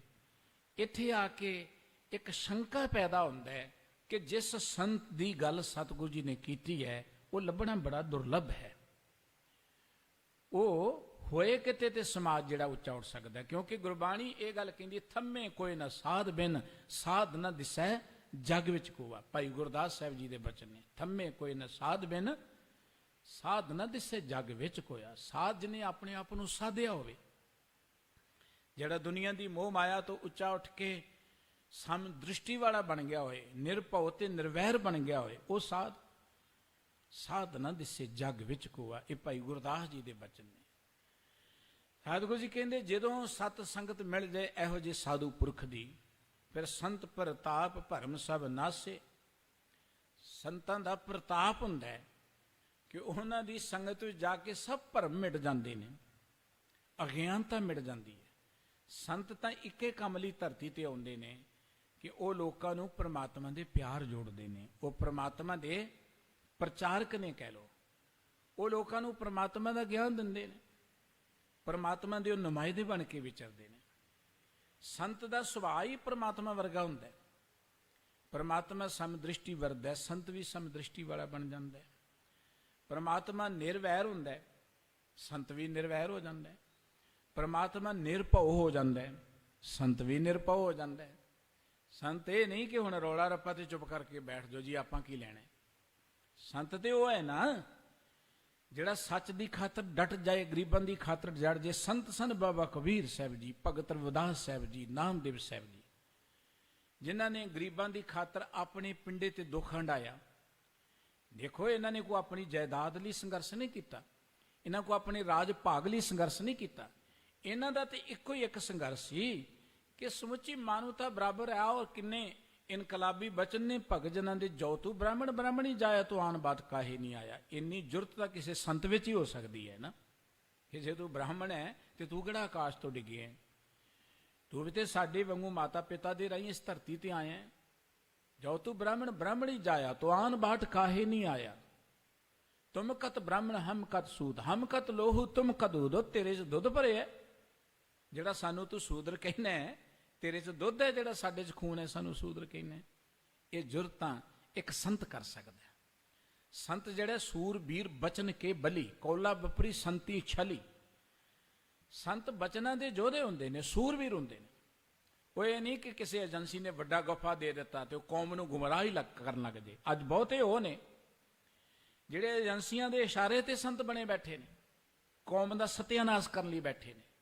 ਔਰ ਜ਼ਿਆਦਾਤਰ ਉਹ ਨੇ, ਇਹ ਨਹੀਂ ਕਿ ਸੰਤ ਹੈ ਨਹੀਂ ਧਰਤੀ ਤੇ, ਸੰਤਾਂ ਦੇ ਨਾਲ ਹੀ ਇਹ ਸੰਸਾਰ ਚੱਲ ਰਿਹਾ ਹੈ, ਮਹਾਂਪੁਰਖਾਂ ਕਰਕੇ ਸਮਾਜ ਟਿਕਿਆ ਹੋਇਆ ਹੈ। ਇੱਕ ਗੁਰਬਾਣੀ ਕਹਿੰਦੀ ਸੰਤ ਦਾ ਪ੍ਰਤਾਪ ਇਹ ਹੈ ਕਿ ਜਦੋਂ ਤੁਸੀਂ ਸਤ ਸੰਗਤ ਵਿੱਚ ਚਲੇ ਜਾਓਗੇ, ਉਹਦੇ ਕੋਲ ਚਲੇ ਜਾਓਗੇ, ਭਰਮ ਮਿਟ ਜਾਣਗੇ। ਭਰਮ, ਉਹਨਾਂ ਦੇ ਬਚਨ ਸੁਣੋਗੇ, ਭਰਮ ਮਿਟ ਜਾਣਗੇ। ਤੇ ਇਸੇ ਕਰਕੇ ਕਿ ਅਸੀਂ ਗੁੰਮਰਾਹ ਨਾ ਹੋ ਸਕੀਏ, ਸਾਨੂੰ ਸਾਡੇ ਸਤਿਗੁਰੂ ਜੀ ਨੇ ਗੁਰਬਾਣੀ ਦਿੱਤੀ ਹੈ। ਅਸੀਂ ਗੁੰਮਰਾਹ ਨਾ ਹੋ ਸਕੀਏ, ਐਵੇਂ ਕਿਸੇ ਅਸੀਂ ਹੰਸ ਦੀ ਜਗ੍ਹਾ ਬਗਲਿਆਂ ਦੇ ਢੇਰ ਨਾ ਚੜ ਜਾਈਏ। ਸਾਨੂੰ ਸਾਡੇ ਸਤਿਗੁਰੂ ਜੀ ਨੇ ਆ ਸਤ ਸੰਗਤ ਦਿੱਤੀ। ਗੁਰੂ ਦੀ ਹਜ਼ੂਰੀ 'ਚ ਜੋ ਆ ਗਿਆ ਉਹ ਸਤ ਸੰਗਤ ਹੈ, ਉਹ ਸੰਤ ਹੈ ਭਾਈ। ਇਸ ਕਰਕੇ ਸਤਿਗੁਰੂ ਜੀ ਕਹਿੰਦੇ ਨੇ ਜਦੋਂ ਸਤ ਸੰਗਤ ਵਿੱਚ ਆਏ, ਬਾਣੀ ਸੁਣੀ, ਗੁਰੂ ਕੇ ਬਚਨ ਸੁਣੇ, ਅੰਦਰੋਂ ਭਰਮ ਹੀ ਮਿਟ ਗਏ। ਹੁਣ ਤੇ ਜਿੱਧਰ ਦੇਖਦੇ ਆ ਸਭ ਗੋਬਿੰਦ ਹੈ, ਸਭ ਗੋਬਿੰਦ ਹੈ, ਗੋਬਿੰਦ ਬਿਨ ਨਹੀਂ ਕੋਈ। ਭਰਮ ਕਰਕੇ ਹੀ ਅਸੀਂ ਦੁਈ ਦਵੈਤ ਵਿੱਚ ਆ, ਭਰਮ ਕਰਕੇ ਆਪਣੀ ਪਰਾਏ ਦੀ ਗੱਲ ਹੈ। ਹੁਣ ਸਭ ਭਰਮ ਜਦੋਂ ਮਿਟ ਗਏ, ਜਿੱਥੇ ਭਰਮ ਹੋਏਗਾ ਉੱਥੇ ਧਰਮ ਨਹੀਂ ਹੋ ਸਕਦਾ। ਭਰਮ ਵਿੱਚ ਜੋ ਕੁਝ ਕਰਦੇ ਆ ਇਹ ਸਾਡੇ ਲਈ ਜੰਜਾਲ ਨੇ। ਭਰਮ ਵਿੱਚ ਜੋ ਕੁਝ ਕਰਦੇ ਆ ਇਹ ਜੰਜਾਲ ਨੇ। ਜਦੋਂ ਭਰਮ ਮਿਟ ਗਿਆ, ਗੁਰੂ ਕੋਲ ਤੇ ਆਉਣਾ ਭਰਮ ਤੋਂ ਮੁਕਤ ਹੋਣ ਦੇ ਲਈ ਹੈ, ਪਰ ਮਾਫ ਕਰਨਾ, ਧਰਮ ਦੀ ਦੁਨੀਆ 'ਚ ਹੀ ਬੜੇ ਭਰਮ ਖੜੇ ਕੀਤੇ ਜਾਂਦੇ ਨੇ। ਧਰਮ ਦੀ ਦੁਨੀਆ 'ਚ ਇਹ ਬੁੱਧਵਾਰ ਮਾੜਾ ਹੈ, ਸ਼ਨੀਚਰਵਾਰ ਚੰਗਾ ਹੈ, ਧਰਮੀ ਲੋਕਾਂ ਨੇ ਹੀ ਪ੍ਰਚਾਰਿਆ, ਵਿਗਿਆਨਕਾਂ ਤਾਂ ਨਹੀਂ ਪ੍ਰਚਾਰਿਆ। ਹਾਲਾਂਕਿ ਅੱਜ ਦਾ ਵਿਗਿਆਨ, ਇਹਨੂੰ ਭਾਵੇਂ ਧਾਰਮਿਕ ਲੋਕ ਬਹੁਤਾ ਪ੍ਰਵਾਨ ਨਹੀਂ ਕਰਦੇ, ਅੱਜ ਦੇ ਵਿਗਿਆਨ ਨੇ ਬਹੁਤ ਭਰਮ ਕੱਟੇ ਨੇ। ਬਰਾਬਰਤਾ ਲੈਣ ਦੀ, ਬਰਾਬਰਤਾ। ਜਦੋਂ ਇਹੋ ਜਿਹੇ ਅਖੌਤੀ ਧਰਮੀਆਂ ਦਾ ਜ਼ੋਰ ਸੀ, ਉਹ ਤਾਂ ਕਹਿੰਦੇ ਪਾਣੀ ਤੇ ਨਹਾਉਣ ਲੱਗਿਆ ਵੀ ਅਸੀਂ ਉੱਥੇ ਨਹਾਵਾਂਗੇ, ਤੁਸੀਂ ਉੱਥੇ ਨਹਾਓ, ਐਸ ਖੂਹ ਤੋਂ ਤੁਸੀਂ ਨਹੀਂ ਪਾਣੀ ਪੀ ਸਕਦੇ, ਉਸ ਤੋਂ ਤੁਸੀਂ ਨਹੀਂ ਪੀ ਸਕਦੇ। ਹੁਣ ਵਿਗਿਆਨ ਨੇ ਦੇਖੋ ਕਿੱਦਾਂ ਭਰਮ ਕੱਢ ਦਿੱਤੇ। ਫੋਨ ਸਾਰੇ ਇੱਕੋ ਜਿਹਾ ਵਰਤਦੇ ਨੇ। ਫੋਨ ਹੁਣ ਇਹ ਨਹੀਂ ਹੈ ਕਿ ਇਹ ਫੋਨ ਤੁਸੀਂ ਨਹੀਂ ਵਰਤਣਾ ਤੇ ਇਹ ਮੈਂ ਨਹੀਂ ਵਰਤਣਾ। ਭਰਮ ਕੱਟਿਆ। ਬਿਜਲੀ ਸਾਰਿਆਂ ਦੀ ਬਰਾਬਰੀ ਹੈ। ਇੱਥੇ ਇਹ ਨਹੀਂ ਹੈ ਕਿ ਕੋਈ ਆਪਣੇ ਆਪ ਨੂੰ ਉੱਚ ਵਰਗ ਵਾਲਾ ਕਹਿ ਕੇ ਮੈਂ ਕੋਈ ਵੱਖਰੀ ਵਿਸ਼ੇਸ਼ ਬਿਜਲੀ ਲੈਣੀ ਤੇ ਦੂਜੇ ਜਿਹਨੂੰ ਉਹ ਕਹਿੰਦਾ ਇਹ ਉੱਚੇ ਵਰਗ ਦੇ ਨਹੀਂ, ਉਹਨਾਂ ਨੂੰ ਕੋਈ ਵੱਖਰੀ ਦੇਣੀ ਹੈ। ਵਿਗਿਆਨ ਨੇ ਬਰਾਬਰਤਾ ਲੈਣ ਦੀ ਬਹੁਤ ਵਧੀਆ ਕੰਮ ਕੀਤਾ। ਵਿਗਿਆਨ ਨੇ ਬਹੁਤ ਭਰਮ ਕੱਢ ਦਿੱਤੇ। ਅਗਲੀ ਗੱਲ ਇਹ ਹੈ ਕਿ ਜਿੱਥੋਂ ਤੱਕ ਧਰਮ ਦੀ ਗੱਲ ਸੀ, ਉੱਥੇ ਅਖੌਤੀ ਧਾਰਮਿਕ ਲੋਕ ਕਹਿੰਦੇ ਕਿ ਅਧਿਕਾਰ ਸਾਨੂੰ ਹੀ ਹੈ, ਧਰਮ ਗ੍ਰੰਥ ਪੜ੍ਹਨ ਹੋਰ ਕੋਈ ਪੜ੍ਹ ਹੀ ਨਹੀਂ ਸਕਦਾ। ਸਾਡੇ 'ਚ ਵੀ ਇਹ ਗੱਲ ਆ ਗਈ ਕਿ ਸਾਡੇ ਤੋਂ ਬਿਨਾਂ ਤੇ ਤੁਸੀਂ ਗੁਰਬਾਣੀ ਨਹੀਂ ਪੜ੍ਹ ਸਕਦੇ ਜੀ। ਆ ਤੂੰ ਜੀ ਸਿਰ ਮੁੰਨਿਆ, ਤੂੰ ਬਾਣੀ ਨਹੀਂ ਪੜ੍ਹ ਸਕਦਾ, ਤੂੰ ਇਹ ਨਹੀਂ ਕਰ ਸਕਦਾ, ਉਹ ਨਹੀਂ ਕਰ ਸਕਦਾ। ਕੈਲੀਫੋਰਨੀਆ ਇੱਕ ਪਰਿਵਾਰ ਮਿਲਿਆ ਅੱਜ ਤੋਂ ਤਕਰੀਬਨ 10-15 ਸਾਲ, ਬਹੁਤ ਚੰਗਾ ਪਰਿਵਾਰ ਸੀ। ਘਰ ਲੈ ਕੇ ਘਰ ਜਾ ਕੇ ਉਹਨੇ ਇੱਕ ਸਵਾਲ ਕੀਤਾ ਕਿ ਅਸੀਂ ਵੀ ਪਾਠ ਕਰ ਸਕਦੇ ਹਾਂ। ਮੈਂ ਕਿਉਂ ਨਹੀਂ? ਕਹਿੰਦੇ ਅਸੀਂ ਸਿਰ ਕਲੀਨ ਸੇਵਾ ਨਾਲ ਪਾਠ ਕਰ ਸਕਦੇ। ਅਸੀਂ ਕਹਿੰਦੇ ਨਾ ਗੁਟਕੇ ਨੂੰ ਹੱਥ ਨਹੀਂ ਲਾ ਸਕਦੇ, ਤੁਸੀਂ ਚੌਰ ਨਹੀਂ ਕਰ ਸਕਦੇ। ਇਹੋ ਜਿਹੇ ਭਰਮ ਅਸੀਂ ਖੜੇ ਕਰ ਦਿੱਤੇ। ਜੇ ਆਪਾਂ ਇਹਨੇ ਭਰਮਾਂ ਦੀਆਂ ਦੀਵਾਰਾਂ ਖੜੀਆਂ ਕਰ ਦਾਂਗੇ ਤਾਂ ਦੁਨੀਆ ਨੇੜੇ ਕਿਵੇਂ ਆਏਗੀ? ਤੇ ਗੁਰਬਾਣੀ ਨੇ ਉਹ ਵੀ ਭਰਮ ਦੂਰ, ਵਿਗਿਆਨ ਨੇ ਉਹ ਵੀ ਭਰਮ ਕੱਢ ਦਿੱਤਾ। ਗੁਰਬਾਣੀ ਫੋਨ ਤੇ ਆ ਗਈ, ਇੰਟਰਨੈਟ ਤੇ ਆ ਗਈ, ਜਿਹੜਾ ਮਰਜੀ ਪੜੀ ਜਾਏ। ਹਿੰਦੂ ਪੜੇ, ਮੁਸਲਮਾਨ ਪੜੇ, ਬੈਠਾ ਪੜੇ, ਸੁੱਤਾ ਪੜੇ, ਜਿੱਦਾਂ ਮਰਜੀ ਪੜੀ ਜਾਏ। ਇਹਨਾਂ ਭਰਮਾਂ ਤੋਂ ਮੁਕਤੀ ਦਿਵਾ ਦਿੱਤੀ ਵਿਗਿਆਨ ਨੇ ਵੀ। ਐਕਚੁਅਲੀ ਸਭ ਤੋਂ ਵੱਡਾ ਵਿਗਿਆਨ ਤਾਂ ਧਰਮ ਸੀ। ਧਰਮ, ਧਰਮ ਦਾ ਅਰਥ ਕੱਪੜੇ ਨਹੀਂ ਹੈ। ਧਰਮ ਦਾ ਅਰਥ ਕੋਈ ਕਰਮ ਕਾਂਡ ਨਹੀਂ ਹੈ। ਧਰਮ ਦਾ ਅਰਥ ਹੈ ਜ਼ਿੰਦਗੀ ਦਾ ਫਰਜ਼, ਜ਼ਿੰਦਗੀ ਦੀ ਡਿਊਟੀ। ਧਰਮ ਦਾ ਅਰਥ ਹੀ ਗਿਆਨ ਹੈ। ਜਿੱਥੇ ਗਿਆਨ ਨਹੀਂ ਹੈ ਉੱਥੇ ਧਰਮ ਰਹਿੰਦਾ ਹੀ ਨਹੀਂ ਹੈ। ਜਹਾਂ ਗਿਆਨ ਤਹਿ ਧਰਮ ਹੈ। ਇਹ ਗੁਰਬਾਣੀ ਦਾ ਅਟਲ ਵਚਨ ਹੈ। ਜਿੱਥੇ ਗਿਆਨ ਹੈ ਧਰਮ ਉੱਥੇ ਹੈ। ਜਿੱਥੇ ਅਗਿਆਨਤਾ ਹੋਏਗੀ ਉੱਥੇ ਭਰਮ ਹੀ ਭਰਮ ਪੈਦਾ ਹੋਣਗੇ। ਤੇ ਧਰਮ ਦੀ ਦੁਨੀਆ 'ਚ ਜ਼ਿਆਦਾਤਰ ਆਪਾਂ ਦੇਖਦੇ ਭਰਮ ਦੀ ਭਰਮਾਰ ਹੈ। ਭਰਮਾਂ ਦੀ। ਉਸ ਗੁਰਦੁਆਰੇ ਮੱਥਾ ਟੇਕਣਾ, ਉੱਥੇ ਰੱਬ ਜ਼ਿਆਦਾ ਅਰਦਾਸ ਸੁਣਦਾ। ਇਹਦੂ ਵੱਡਾ ਭਰਮ ਕੀ ਹੋ ਸਕਦਾ? ਇੱਕ ਕੋਨੇ ਤੇ ਉਧਰ ਗੁਰਦੁਆਰਾ ਬਣਿਆ, ਉਧਰ ਖੜਾ ਕਰ ਲਿਆ ਸੀ। ਇਹਦੂ ਵੱਡਾ ਭਰਮ ਕੀ ਹੋ ਸਕਦਾ? ਅਸੀਂ ਤੇ ਭਰਮਾਂ ਦੇ ਹਨੇਰੇ ਵਿੱਚ ਖਚਤ ਹੋ ਗਏ। ਗੁਰਬਾਣੀ ਇਸ ਜੱਗ ਮੈਂ ਚਾਨਣ ਸੀ, ਪਰ ਗੁਰਬਾਣੀ ਦੇ ਚਾਨਣ 'ਚ ਅਸੀਂ ਹਨੇਰੇ 'ਚ ਟੱਕਰਾਂ ਮਾਰਨ ਲੱਗ ਪਏ। ਅਸੀਂ ਦੀਵੇ ਥੱਲੇ ਹਨੇਰੇ ਵਾਲੀ ਗੱਲ ਕਰਨੀ ਸ਼ੁਰੂ ਕਰ ਦਿੱਤੀ। ਅਸੀਂ ਭਰਮ ਕੱਟਣੇ ਸੀ। ਅਸੀਂ ਲੋਕਾਂ 'ਚ ਬਰਾਬਰਤਾ ਪੈਦਾ ਕਰਨੀ ਸੀ। ਅਸੀਂ ਲੋਕਾਂ ਦੇ ਅੰਦਰ ਜਿਉਣ ਦਾ ਚਾਹ ਪੈਦਾ ਕਰਨਾ ਸੀ। ਅਸੀਂ ਲੋਕਾਂ 'ਚੋਂ ਇਹ ਵਰਣ ਵੰਡ ਸਭ ਕੁਝ ਨੂੰ ਖਤਮ ਕਰਨਾ ਸੀ। ਪਰ ਇੱਕ ਗੱਲ ਚੇਤੇ ਰੱਖਣਾ, ਉਹ ਵਰਣ ਵੰਡ ਦਾ ਪੁਜਾਰੀ ਜਿਹੜਾ ਸੀ ਨਾ, ਉਹ ਸਾਡੇ 'ਚ ਵੀ ਰੂਪ ਧਾਰ ਕੇ ਆ ਕੇ ਬੈਠ ਗਿਆ। ਬਹੁਤ ਸਾਰੇ ਤੁਹਾਨੂੰ ਇਹੋ ਜਿਹੇ ਥਾਂ ਮਿਲਣਗੇ, ਉੱਥੇ ਉਹ ਨਹੀਂ ਸਾਧ ਸਕਦਾ, ਉੱਥੇ ਉਹ ਕੰਮ ਨਹੀਂ ਕਰ ਸਕਦੇ। ਆਮ ਅਖਬਾਰਾਂ ਤੁਸੀਂ ਸੁਣਦੇ ਰਹਿੰਦੇ ਹੋ ਖਬਰਾਂ। ਇਹ ਗੁਰਦੁਆਰਿਆਂ 'ਚ ਭਰਮ ਖੜੇ ਹੋ ਗਏ। ਇਹ ਜੀ ਹਰੀਜਨਾਂ ਦਾ ਗੁਰਦੁਆਰਾ ਹੈ, ਇਹ ਜੱਟਾਂ ਦਾ ਗੁਰਦੁਆਰਾ ਹੈ, ਇਹ ਰਵਿਦਾਸੀਆਂ ਦਾ ਗੁਰਦੁਆਰਾ। ਇਹ ਤੋਂ ਵੱਡੀ ਮੰਦਭਾਗਤਾ ਕੀ ਹੋ ਸਕਦੀ ਸਾਡੀ? ਗੁਰੂ ਗ੍ਰੰਥ ਸਾਹਿਬ ਜੀ ਸਾਡੇ ਸਾਂਝੇ। ਸ੍ਰੀ ਗੁਰੂ ਗ੍ਰੰਥ ਸਾਹਿਬ ਜੀ ਵਿੱਚ ਸਾਰੇ ਹੀ ਭਗਤ ਜਨ ਸਤਿਗੁਰੂ ਜੀ ਨੇ ਇਕੱਠੇ ਕਰਤੇ। ਉੱਥੇ ਬਾਬਾ ਰਵਿਦਾਸ ਸਾਹਿਬ ਜੀ ਨੂੰ ਸਤਿਕਾਰ ਦਿੱਤਾ, ਬਾਬਾ ਨਾਮਦੇਵ ਜੀ ਨੂੰ ਮਾਣ ਦਿੱਤਾ, ਬਾਬਾ ਕਬੀਰ ਸਾਹਿਬ ਜੀ ਨੂੰ, ਬਾਬਾ ਫਰੀਦ ਸਾਹਿਬ ਜੀ ਨੂੰ। ਤੇ ਅਸੀਂ ਤੇ ਨਾ ਹੀ ਗੁਰਦੁਆਰੇ ਵੱਖਰੇ ਵੱਖਰੇ ਬਣਾ ਲਏ। ਗੁਰਦੁਆਰੇ ਆਉਣਾ ਸੀ ਭਰਮਾਂ ਤੋਂ ਮੁਕਤ ਹੋਣ ਦੇ ਲਈ, ਗੁਰਬਾਣੀ ਪੜ੍ਹਨੀ ਸੀ ਭਰਮਾਂ ਚੋਂ ਬਾਹਰ ਨਿਕਲਣ ਦੇ ਲਈ। ਅਸੀਂ ਗੁਰਬਾਣੀ ਦੇ ਨਾਂ ਤੇ ਭਰਮ ਖੜੇ ਕਰ ਦਿੱਤੇ। ਇਹਦੋਂ ਵੱਡੀ ਮੰਦਭਾਗਤਾ ਕੀ ਹੋ ਸਕਦੀ ਹੈ? ਸਤਿਗੁਰੂ ਸਾਹਿਬ ਜੀ ਕਹਿੰਦੇ, ਸੰਤ ਪ੍ਰਤਾਪ ਭਰਮ ਸਭ ਨਾਸੇ, ਨਾਨਕ ਮਿਲੇ ਗੋਸਾਈ। ਤੇ ਫਿਰ ਆਪੋ ਆਪਣੀਆਂ ਬਰਾਦਰੀਆਂ 'ਚ ਸੰਤ ਪੈਦਾ ਹੋ ਗਏ। ਉਹਨਾਂ ਸੰਤਾਂ ਨੇ ਬਰਾਦਰੀਵਾਦ ਨੂੰ ਰੱਜ ਕੇ ਪ੍ਰਚਾਰਿਆ। ਉਹ ਜਿਹੜੀਆਂ ਸਨ ਨਾ ਦੀਵਾਰਾਂ ਜਿਹੜੀਆਂ ਸਤਿਗੁਰੂ ਜੀ ਨੇ ਕੱਟੀਆਂ, ਭਈ ਆਪਾਂ ਸਾਰੇ ਬਰਾਬਰ ਹਾਂ, ਸਭ ਗੋਬਿੰਦ ਹੈ, ਸਭ ਗੋਬਿੰਦ ਹੈ, ਸਭ ਮੈਂ ਜੋਤ, ਜੋਤ ਹੈ ਸੋਏ। ਉਹ ਅਖੌਤੀ ਸੰਤਾਂ ਨੇ ਬਰਾਦਰੀਵਾਦ ਦੇ ਨਾਂ ਤੇ ਕੇਵਲ ਆਪਣੇ ਮੱਥੇ ਟਿਕਾਉਣ ਲਈ, ਕੇਵਲ ਆਪਣੀ ਪੂਜਾ ਪ੍ਰਤਿਸ਼ਠਾ ਦੇ ਲਈ ਬਰਾਦਰੀ ਦੀਆਂ ਦੀਵਾਰਾਂ ਹੋਰ ਮਜ਼ਬੂਤ ਕਰ ਦਿੱਤੀਆਂ ਕਿ ਅਸੀਂ ਤੇ ਆਪਣੇ ਭਾਈਚਾਰੇ ਨੂੰ ਇਦਾਂ ਵੱਖਰਾ ਕਰ ਲਾਂਗੇ।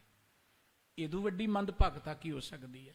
ਸਤਿਗੁਰੂ ਜੀ ਕਹਿੰਦੇ, ਸੰਤ ਦੀ ਕੋਲ ਜਦੋਂ ਆਉਂਦੇ ਆ ਨਾ, ਸੰਤ ਪ੍ਰਤਾਪ ਭਰਮ ਸਭ ਨਾਸੇ। ਸੰਤਾਂ ਦਾ ਪ੍ਰਤਾਪ ਇਹ ਹੈ, ਵਡਿਆਈ ਇਹ ਹੈ ਕਿ ਉੱਥੇ ਆ ਕੇ ਸਾਰੇ ਭਰਮ ਮਿਟ ਜਾਂਦੇ ਨੇ।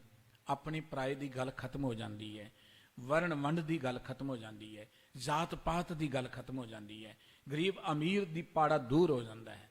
ਉੱਥੇ ਤੇ ਸਾਰੇ ਪਾਸੇ ਗੋਬਿੰਦ ਹੀ ਨਜ਼ਰ ਆਉਂਦਾ ਹੈ। ਤੇ ਜਦੋਂ ਸਤ ਸੰਗਤ ਵਿੱਚ ਆਏ, ਗੁਰੂ ਸਾਹਿਬ ਜੀ ਕਹਿੰਦੇ, ਉਹ ਅਵਸਰ ਕੋ ਹਉ ਬਲ ਜਾਉ। ਮੈਂ ਤੇ ਬਈ ਉਸ ਮੌਕੇ ਤੋਂ ਕੁਰਬਾਨ ਜਾਂਦਾ ਜਿਹੜੇ ਵੇਲੇ ਮੈਂ ਸਤ ਸੰਗਤ 'ਚ ਆਇਆ, ਜਿਹੜੇ ਵੇਲੇ ਮੈਂ ਪ੍ਰਮਾਤਮਾ ਦੇ ਪਿਆਰ ਜੁੜਿਆ। ਤੇ ਜਦੋਂ ਮੈਂ ਸਤ ਸੰਗਤ 'ਚ ਆਇਆ, ਸਤਿਗੁਰੂ ਜੀ ਕਹਿੰਦੇ ਭਰਮ ਮਿਟ ਗਏ। ਤੇ ਹੁਣ ਜਦੋਂ ਭਰਮ ਮਿਟ ਗਏ, ਬਾਕੀ ਕੀ ਰਹਿ ਗਿਆ? ਨਾਨਕ ਮਿਲੇ ਗੁਸਾਈ। ਇਹ ਨਾਨਕ ਜੀ, ਮੈਨੂੰ ਪ੍ਰਮਾਤਮਾ ਮਿਲ ਪਿਆ। ਭਰਮ ਮਿਟ ਗਏ ਤੇ ਪ੍ਰਮਾਤਮਾ ਮਿਟ ਗਿਆ। ਜਦੋਂ ਭਰਮ ਤੋਂ ਮੁਕਤ ਹੋਵਾਂਗੇ, ਉਦੋਂ ਹਰ ਪਾਸੇ ਰੱਬ ਹੀ ਰੱਬ ਨਜ਼ਰ ਆਏਗਾ। ਜਿੰਨਾ ਚਿਰ ਭਰਮ ਵਿੱਚ ਰਵਾਂਗੇ, ਅਸੀਂ ਤੇ ਰੱਬ ਦੇ ਘਰ 'ਚ ਰਹਿ ਕੇ ਰੱਬ ਤੋਂ ਦੂਰ ਰਹਿੰਦੇ ਹਾਂ। ਰੱਬ ਦੇ ਘਰ 'ਚ ਰਹਿ ਕੇ ਦੀਵਾਰਾਂ ਖੜੀਆਂ ਕਰ ਲਈਆਂ ਅਸੀਂ ਤਾਂ, ਰੱਬ ਦੇ ਘਰਾਂ ਦੇ ਨਾਂ ਤੇ ਦੀਵਾਰਾਂ ਖੜੀਆਂ ਕਰ ਲਈਆਂ। ਇਸ ਕਰਕੇ ਸੰਤ ਦੀ ਵਡਿਆਈ ਕੀ ਹੈ? ਸੰਤ ਦਾ ਪ੍ਰਤਾਪ ਕੀ ਹੈ? ਜਿਸ ਸੰਤ ਦੀ ਮਹਿਮਾ ਸਤਿਗੁਰੂ ਜੀ ਨੇ ਗਾਇਨ ਕੀਤੀ ਹੈ, ਉੱਥੇ ਆ ਕੇ ਮਨੁੱਖਤਾ ਦੇ ਭਰਮ ਮਿਟਦੇ ਨੇ। ਜਦੋਂ ਭਰਮ ਮਿਟ ਜਾਣ, ਉਦੋਂ ਹੀ ਪ੍ਰਮਾਤਮਾ ਵਿੱਚ ਲਿਵਲੀਨ ਹੋ ਜਾਂਦਾ ਹੈ। ਸਾਧ ਸੰਗਤ ਜੀ, ਆ ਜਿਹੜਾ ਹਫ਼ਤਾ ਚੱਲ ਰਿਹਾ ਹੈ, ਇਹਨੂੰ ਅਸੀਂ ਘੱਲੂਘਾਰੇ ਦੇ ਨਾਮ ਨਾਲ ਯਾਦ ਕਰਦੇ ਹਾਂ। ਜੂਨ 1984 ਦਾ ਪਹਿਲਾ ਹਫ਼ਤਾ, ਜਦੋਂ ਇੰਡੀਅਨ ਆਰਮੀ ਨੇ ਸ੍ਰੀ ਹਰਿਮੰਦਰ ਸਾਹਿਬ ਜੀ ਦੇ ਉੱਪਰ ਹਮਲਾ ਕੀਤਾ ਸੀ। ਅੱਜ ਦਾ ਉਹ ਦਿਨ ਹੈ 4 ਜੂਨ। ਵੈਸੇ ਤੇ 1 ਤਰੀਕ ਨੂੰ ਹੀ ਘੇਰਾ ਪਾ ਲਿਆ ਸੀ ਆਰਮੀ ਨੇ। Madras regiment, Kumaon regiment, Bihar regiment, ਹੋਰ ਕਿੰਨੀਆਂ ਰੈਜੀਮੈਂਟਾਂ ਨੇ ਸ੍ਰੀ ਅੰਮ੍ਰਿਤਸਰ ਆ ਕੇ ਡੇਰੇ ਲਾ ਲਏ, ਆਸੇ ਪਾਸੇ ਘੇਰਾ ਪਾ ਲਿਆ। 1 ਤਰੀਕ ਨੂੰ ਤਕਰੀਬਨ ਦਿਨ ਦੇ 2-3 ਵਜੇ CRP ਨੇ ਅੰਧਾਧੁੰਦ ਗੋਲੀ ਚਲਾਈ। ਕੁਝ ਲੋਕ ਵੀ ਮਾਰੇ ਗਏ ਔਰ ਸ੍ਰੀ ਹਰਿਮੰਦਰ ਸਾਹਿਬ ਜੀ ਦੇ ਉੱਪਰ ਬਹੁਤ ਸਾਰੀਆਂ ਗੋਲੀਆਂ ਲੱਗੀਆਂ। ਇਹ ਛੋਟੀ ਮੋਟੀ ਗੋਲੀਬਾਰੀ ਤਕਰੀਬਨ 3 ਤਰੀਕ ਤੱਕ ਹੁੰਦੀ ਰਹੀ ਔਰ 3 ਤਰੀਕ ਰਾਤ ਤੇ 4 ਤਰੀਕ ਨੂੰ ਤੜਕਸਾਰ ਰਾਤੋਂ ਰਾਤ ਆਰਮੀ ਨੇ ਆਸੇ-ਪਾਸੇ ਮੋਰਚਾਬੰਦੀ ਕਰਕੇ, ਘੇਰਾਬੰਦੀ ਕਰਕੇ, ਅੱਜ ਦੇ ਦਿਨ ਸਵੇਰੇ ਤਕਰੀਬਨ 4:45 ਵਜੇ ਪਹਿਲਾ ਗੋਲਾ ਸ੍ਰੀ ਅਕਾਲ ਤਖਤ ਸਾਹਿਬ ਜੀ ਵੱਲ ਸੁੱਟਿਆ। ਸ੍ਰੀ ਅਕਾਲ ਤਖਤ ਸਾਹਿਬ ਜੀ ਦੇ ਨਾਲ ਗੁਰਦੁਆਰਾ ਥੜਾ ਸਾਹਿਬ, ਉਹਨਾਂ ਦੇ ਨੇੜੇ ਇੱਕ ਸਿੰਧੀਆਂ ਦੀ ਧਰਮਸਾਲ ਹੁੰਦੀ ਸੀ। ਇਹ ਗੋਲਾ ਉੱਥੇ ਆ ਕੇ ਵੱਜਿਆ। ਉਦੋਂ ਬਾਅਦ ਲਗਾਤਾਰ ਗੋਲਾਬਾਰੀ ਹੁੰਦੀ ਰਹੀ, ਚੱਲਦੀ ਰਹੀ ਔਰ 3 ਤਰੀਕ ਤੋਂ ਲੈ ਕੇ ਤਕਰੀਬਨ 5 ਤਰੀਕ ਰਾਤ ਤੱਕ ਲਗਾਤਾਰ ਇਹ ਬੰਬਾਰਡਮੈਂਟ ਹੋਈ। ਗੁਰੂ ਅਰਜਨ ਦੇਵ ਜੀ ਮਹਾਰਾਜ ਦਾ ਪਾਵਨ ਸ਼ਹੀਦੀ ਪੁਰਬ ਮਨਾਉਣ ਲਈ ਗੁਰੂ ਕੀਆਂ ਸੰਗਤਾਂ ਇੱਥੇ ਇਕੱਤਰ ਹੋਈਆਂ ਸਨ। ਬਹੁਤ ਸਾਰੇ ਬੀਬੀਆਂ, ਬੱਚੇ ਇਸ ਹਮਲੇ ਵਿੱਚ ਮਾਰੇ ਗਏ। ਕਿਸੇ ਆਜ਼ਾਦ ਮੁਲਕ ਦੇ ਵਿੱਚ ਆਪਣੇ ਹੀ ਲੋਕਾਂ ਦੇ ਉੱਪਰ ਆਰਮੀ ਨੂੰ ਚੜ੍ਹਨਾ, ਇਹ ਹਿੰਦੁਸਤਾਨ ਦੀ ਹੀ ਕਰਾਮਾਤ ਹੈ। ਆਪਣੇ ਲੋਕਾਂ ਦੇ ਉੱਪਰ ਫੌਜ ਨੂੰ ਚੜ੍ਹਨਾ। ਫੌਜ ਬਾਰਡਰ ਦੀ ਰੱਖਿਆ ਲਈ ਹੁੰਦੀ ਹੈ, ਮੁਲਕ ਦੀ ਰੱਖਿਆ ਲਈ ਹੁੰਦੀ ਹੈ। ਅਗਲੀ ਗੱਲ, ਜੋ ਬਹਾਨਾ ਏਜੰਸੀਆਂ ਨੇ ਲਗਾਇਆ ਜਾਂ ਗੌਰਮੈਂਟ ਨੇ ਲਗਾਇਆ ਕਿ ਉੱਥੇ ਸੰਤ ਜਰਨੈਲ ਸਿੰਘ ਜੀ ਆਪਣੇ ਬੰਦਿਆਂ ਦੇ ਨਾਲ ਲੁਕੇ ਹੋਏ ਸਨ, ਉੱਥੇ ਦਾ ਤੇ ਬਹਾਨਾ ਸੀ। ਬਾਕੀ 38 ਗੁਰਦੁਆਰਿਆਂ ਤੇ ਹਮਲਾ ਕੀਤਾ ਗਿਆ। ਪਟਿਆਲੇ ਗੁਰਦੁਆਰਾ ਦੂਖਨਿਵਾਰਨ ਸਾਹਿਬ ਬਹੁਤ ਲੋਕ ਮਾਰੇ ਗਏ, ਬਹੁਤ ਉੱਥੇ ਗੋਲੀ ਚੱਲੀ। 38 ਗੁਰਦੁਆਰੇ ਸਨ ਤਕਰੀਬਨ। ਔਰ ਇੱਥੇ ਬਸ ਨਹੀਂ, ਜੇ ਸੰਤ ਜਰਨੈਲ ਸਿੰਘ ਜੀ ਹੀ ਉੱਥੇ ਸਨ ਤੇ ਉਹਨਾਂ ਨੂੰ ਕੱਢਣ ਲਈ ਤੇ ਹੋਰ ਬੜੇ ਰਸਤੇ ਸਨ। ਗੋਲੀਆਂ ਨਾਲ ਹੀ ਥੋੜ੍ਹਾ ਕੋ ਕੱਢਿਆ ਜਾ ਸਕਦਾ ਸੀ। सिर्फ तो सिर्फ क्योंकि हमेशा कोई भी गौरमेंट आई है, भावें वो गौरमेंट मुगलों की सी, भावें वो अंग्रेज़ों की सी, ते भावें कोई भी है, उसकी हमेशा नज़र जिहड़ी है सिख कौम वाल रही है। सिख कौम लोगों च जागृति पैदा करती है, बराबरता की गल करती है, लोगों च मिल बैठण की गल करती है, मनुखता के भले की गल करती है। कुछ ताकतां ने वर्ल्ड के अंदर, हर मुल्क के अंदर, जिन्हां दा काम है कि मनुखता नूं गुलाम बना के रखो। आ जिहड़ा कोरोना चलिया है, ये मगर बड़ियां वड्डियां साजिशां ने सिर्फ लोगों नूं गुलाम बनाउण लई कि जदों मर्जी चलो इन्हां नूं घरां च वाड़ दिओ, जदों मर्जी कढ लो, तुसीं जदों मर्जी डरा दिओ, इन्हां नूं डर पैदा कर दिओ। ठीक है, वायरस है, बीमारी है, पर बीमारी के नां ते लोगों नूं गुलाम बनाउण दी एक योजना है। आर्थिक तौर पर लोगों नूं गरीब करने की योजना है कि दुनिया मंगती जी बन के फिरदी रहे, साडे मगर साडियां गद्दियां कायम रहन। गुरमत इसे गल के विरुद्ध इनकलाब ले आउंदी है। गुरु अर्जन देव जी की शहादत, गुरु गोबिंद सिंह साहब जी की विरोधता, होर जिन्नियां शहादतां सिंघां दीयां होईयां ने, उहदे मगर तुसीं तह तक जाओगे, सोच इक्को ही चलदी है कि इस मनुखता के अंदर कोई जागृति की गल ना करे। गुरु ग्रंथ साहिब जी की पवित्र बाणी लोगों च जागृति पैदा करती है, बराबरता पैदा करती है, लोगों च स्वैमान पैदा करती है। यही तो गल चंगी नहीं लगती। क्यों गुरु ग्रंथ साहिब जी की ही बेअदबी होंदी है? किते बाइबल की बेअदबी होंदी देखी तुसीं, किते होर ग्रंथ की बेअदबी होंदी देखी तुसीं? जिस वड्डे पद्धर ते गुरु ग्रंथ साहिब जी की बेअदबी होंदी है, उसका कारण यह है कि अजिही सोच वाले कुछ धर्म की दुनिया च लोग ने जिहड़े लोगों नूं अज्ञानता च रख के मत्थे ही टिकाउणा चाहुंदे ने, धर्म के नां ते लुटना चाहुंदे ने। और धर्म के नां ते तुसीं हैरान होगे, साउथ विच कुछ अजिहे मंदिर ने जिथे क्विंटल नहीं टन्नां दे हिसाब दे नाल सोना पिया होया है। टन्नां दे हिसाब नाल लोकां दी धन दौलत एकत्र की गई है। मुगल हमलावर मंदिरां नूं ही लुट के ले जांदे सन वो टन्नां दे टन सोना।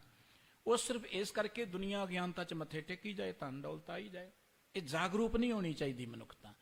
तो कुछ पॉलिटिशियन लोग ने जिहड़े डिवाइड एंड रूल, लोगों नूं पाड़ के रखो, बरादरियां दे नां ते, लोगों नूं जातां दे नां ते, लोगों नूं स्टेटां दे नां ते, लोगों नूं धर्मां दे नां ते। जदों इलैक्शन आए अपनियां गद्दियां कायम कर लो, 5 साल लुटदे कुटदे रहो। बस इस हमले दे मगर सोच वही सी। 1947 तो पहला सिख कौम ने बहुत वड्डियां कुर्बानियां करके इस मुल्क नूं आज़ाद कराया। जे 100 बंदा फांसी ते चढ़े तो 90 सिख सन। काले पानी जाने वाले सब तो ज़्यादा सिख सन। पर सिखां ने जद इस मुल्क के अंदर अपने घर की गल की, उन्होंने गोलियां नाल नवाजिया गया। 1955 भी एक बारी श्री हरमंदर साहिब जी इस तरह आर्मी वार्ड दी गई सी, वो सानू याद नहीं है, इस करके वार्ड दी। सिख होमलैंड की गल करते सन उदों भी। इस तरीके नाल संत जरनैल सिंह जी के वेले बहुत लंबी गाथा है। रात के दीवान च भाई साहब जी विस्तार नाल ये इतिहास दसणगे। अज का वह दिन है जदों तड़कसार श्री हरमंदर साहिब जी वाल पहला घोड़ा दागिया गया और हरमंदर साहिब जी कीर्तन हो रहा सी, लगातार चलता रहा। लेकिन 4 तरीक रात नूं लगातार बंबार्टमेंट हुई और बड़ा दुखदाई वो सारा वातावरण सी। तुसीं सारे तकरीबन जाने हैं, सुनिया भी है, होर विचारां भाई साहब जी साझियां करनगे। इन्नियां अज दीयां बेनतियां प्रवान करनियां जी। भुल्लां चुकन की खिमा प्यार से सारे ही बुलाओ। वाहिगुरू जी का खालसा, वाहिगुरू जी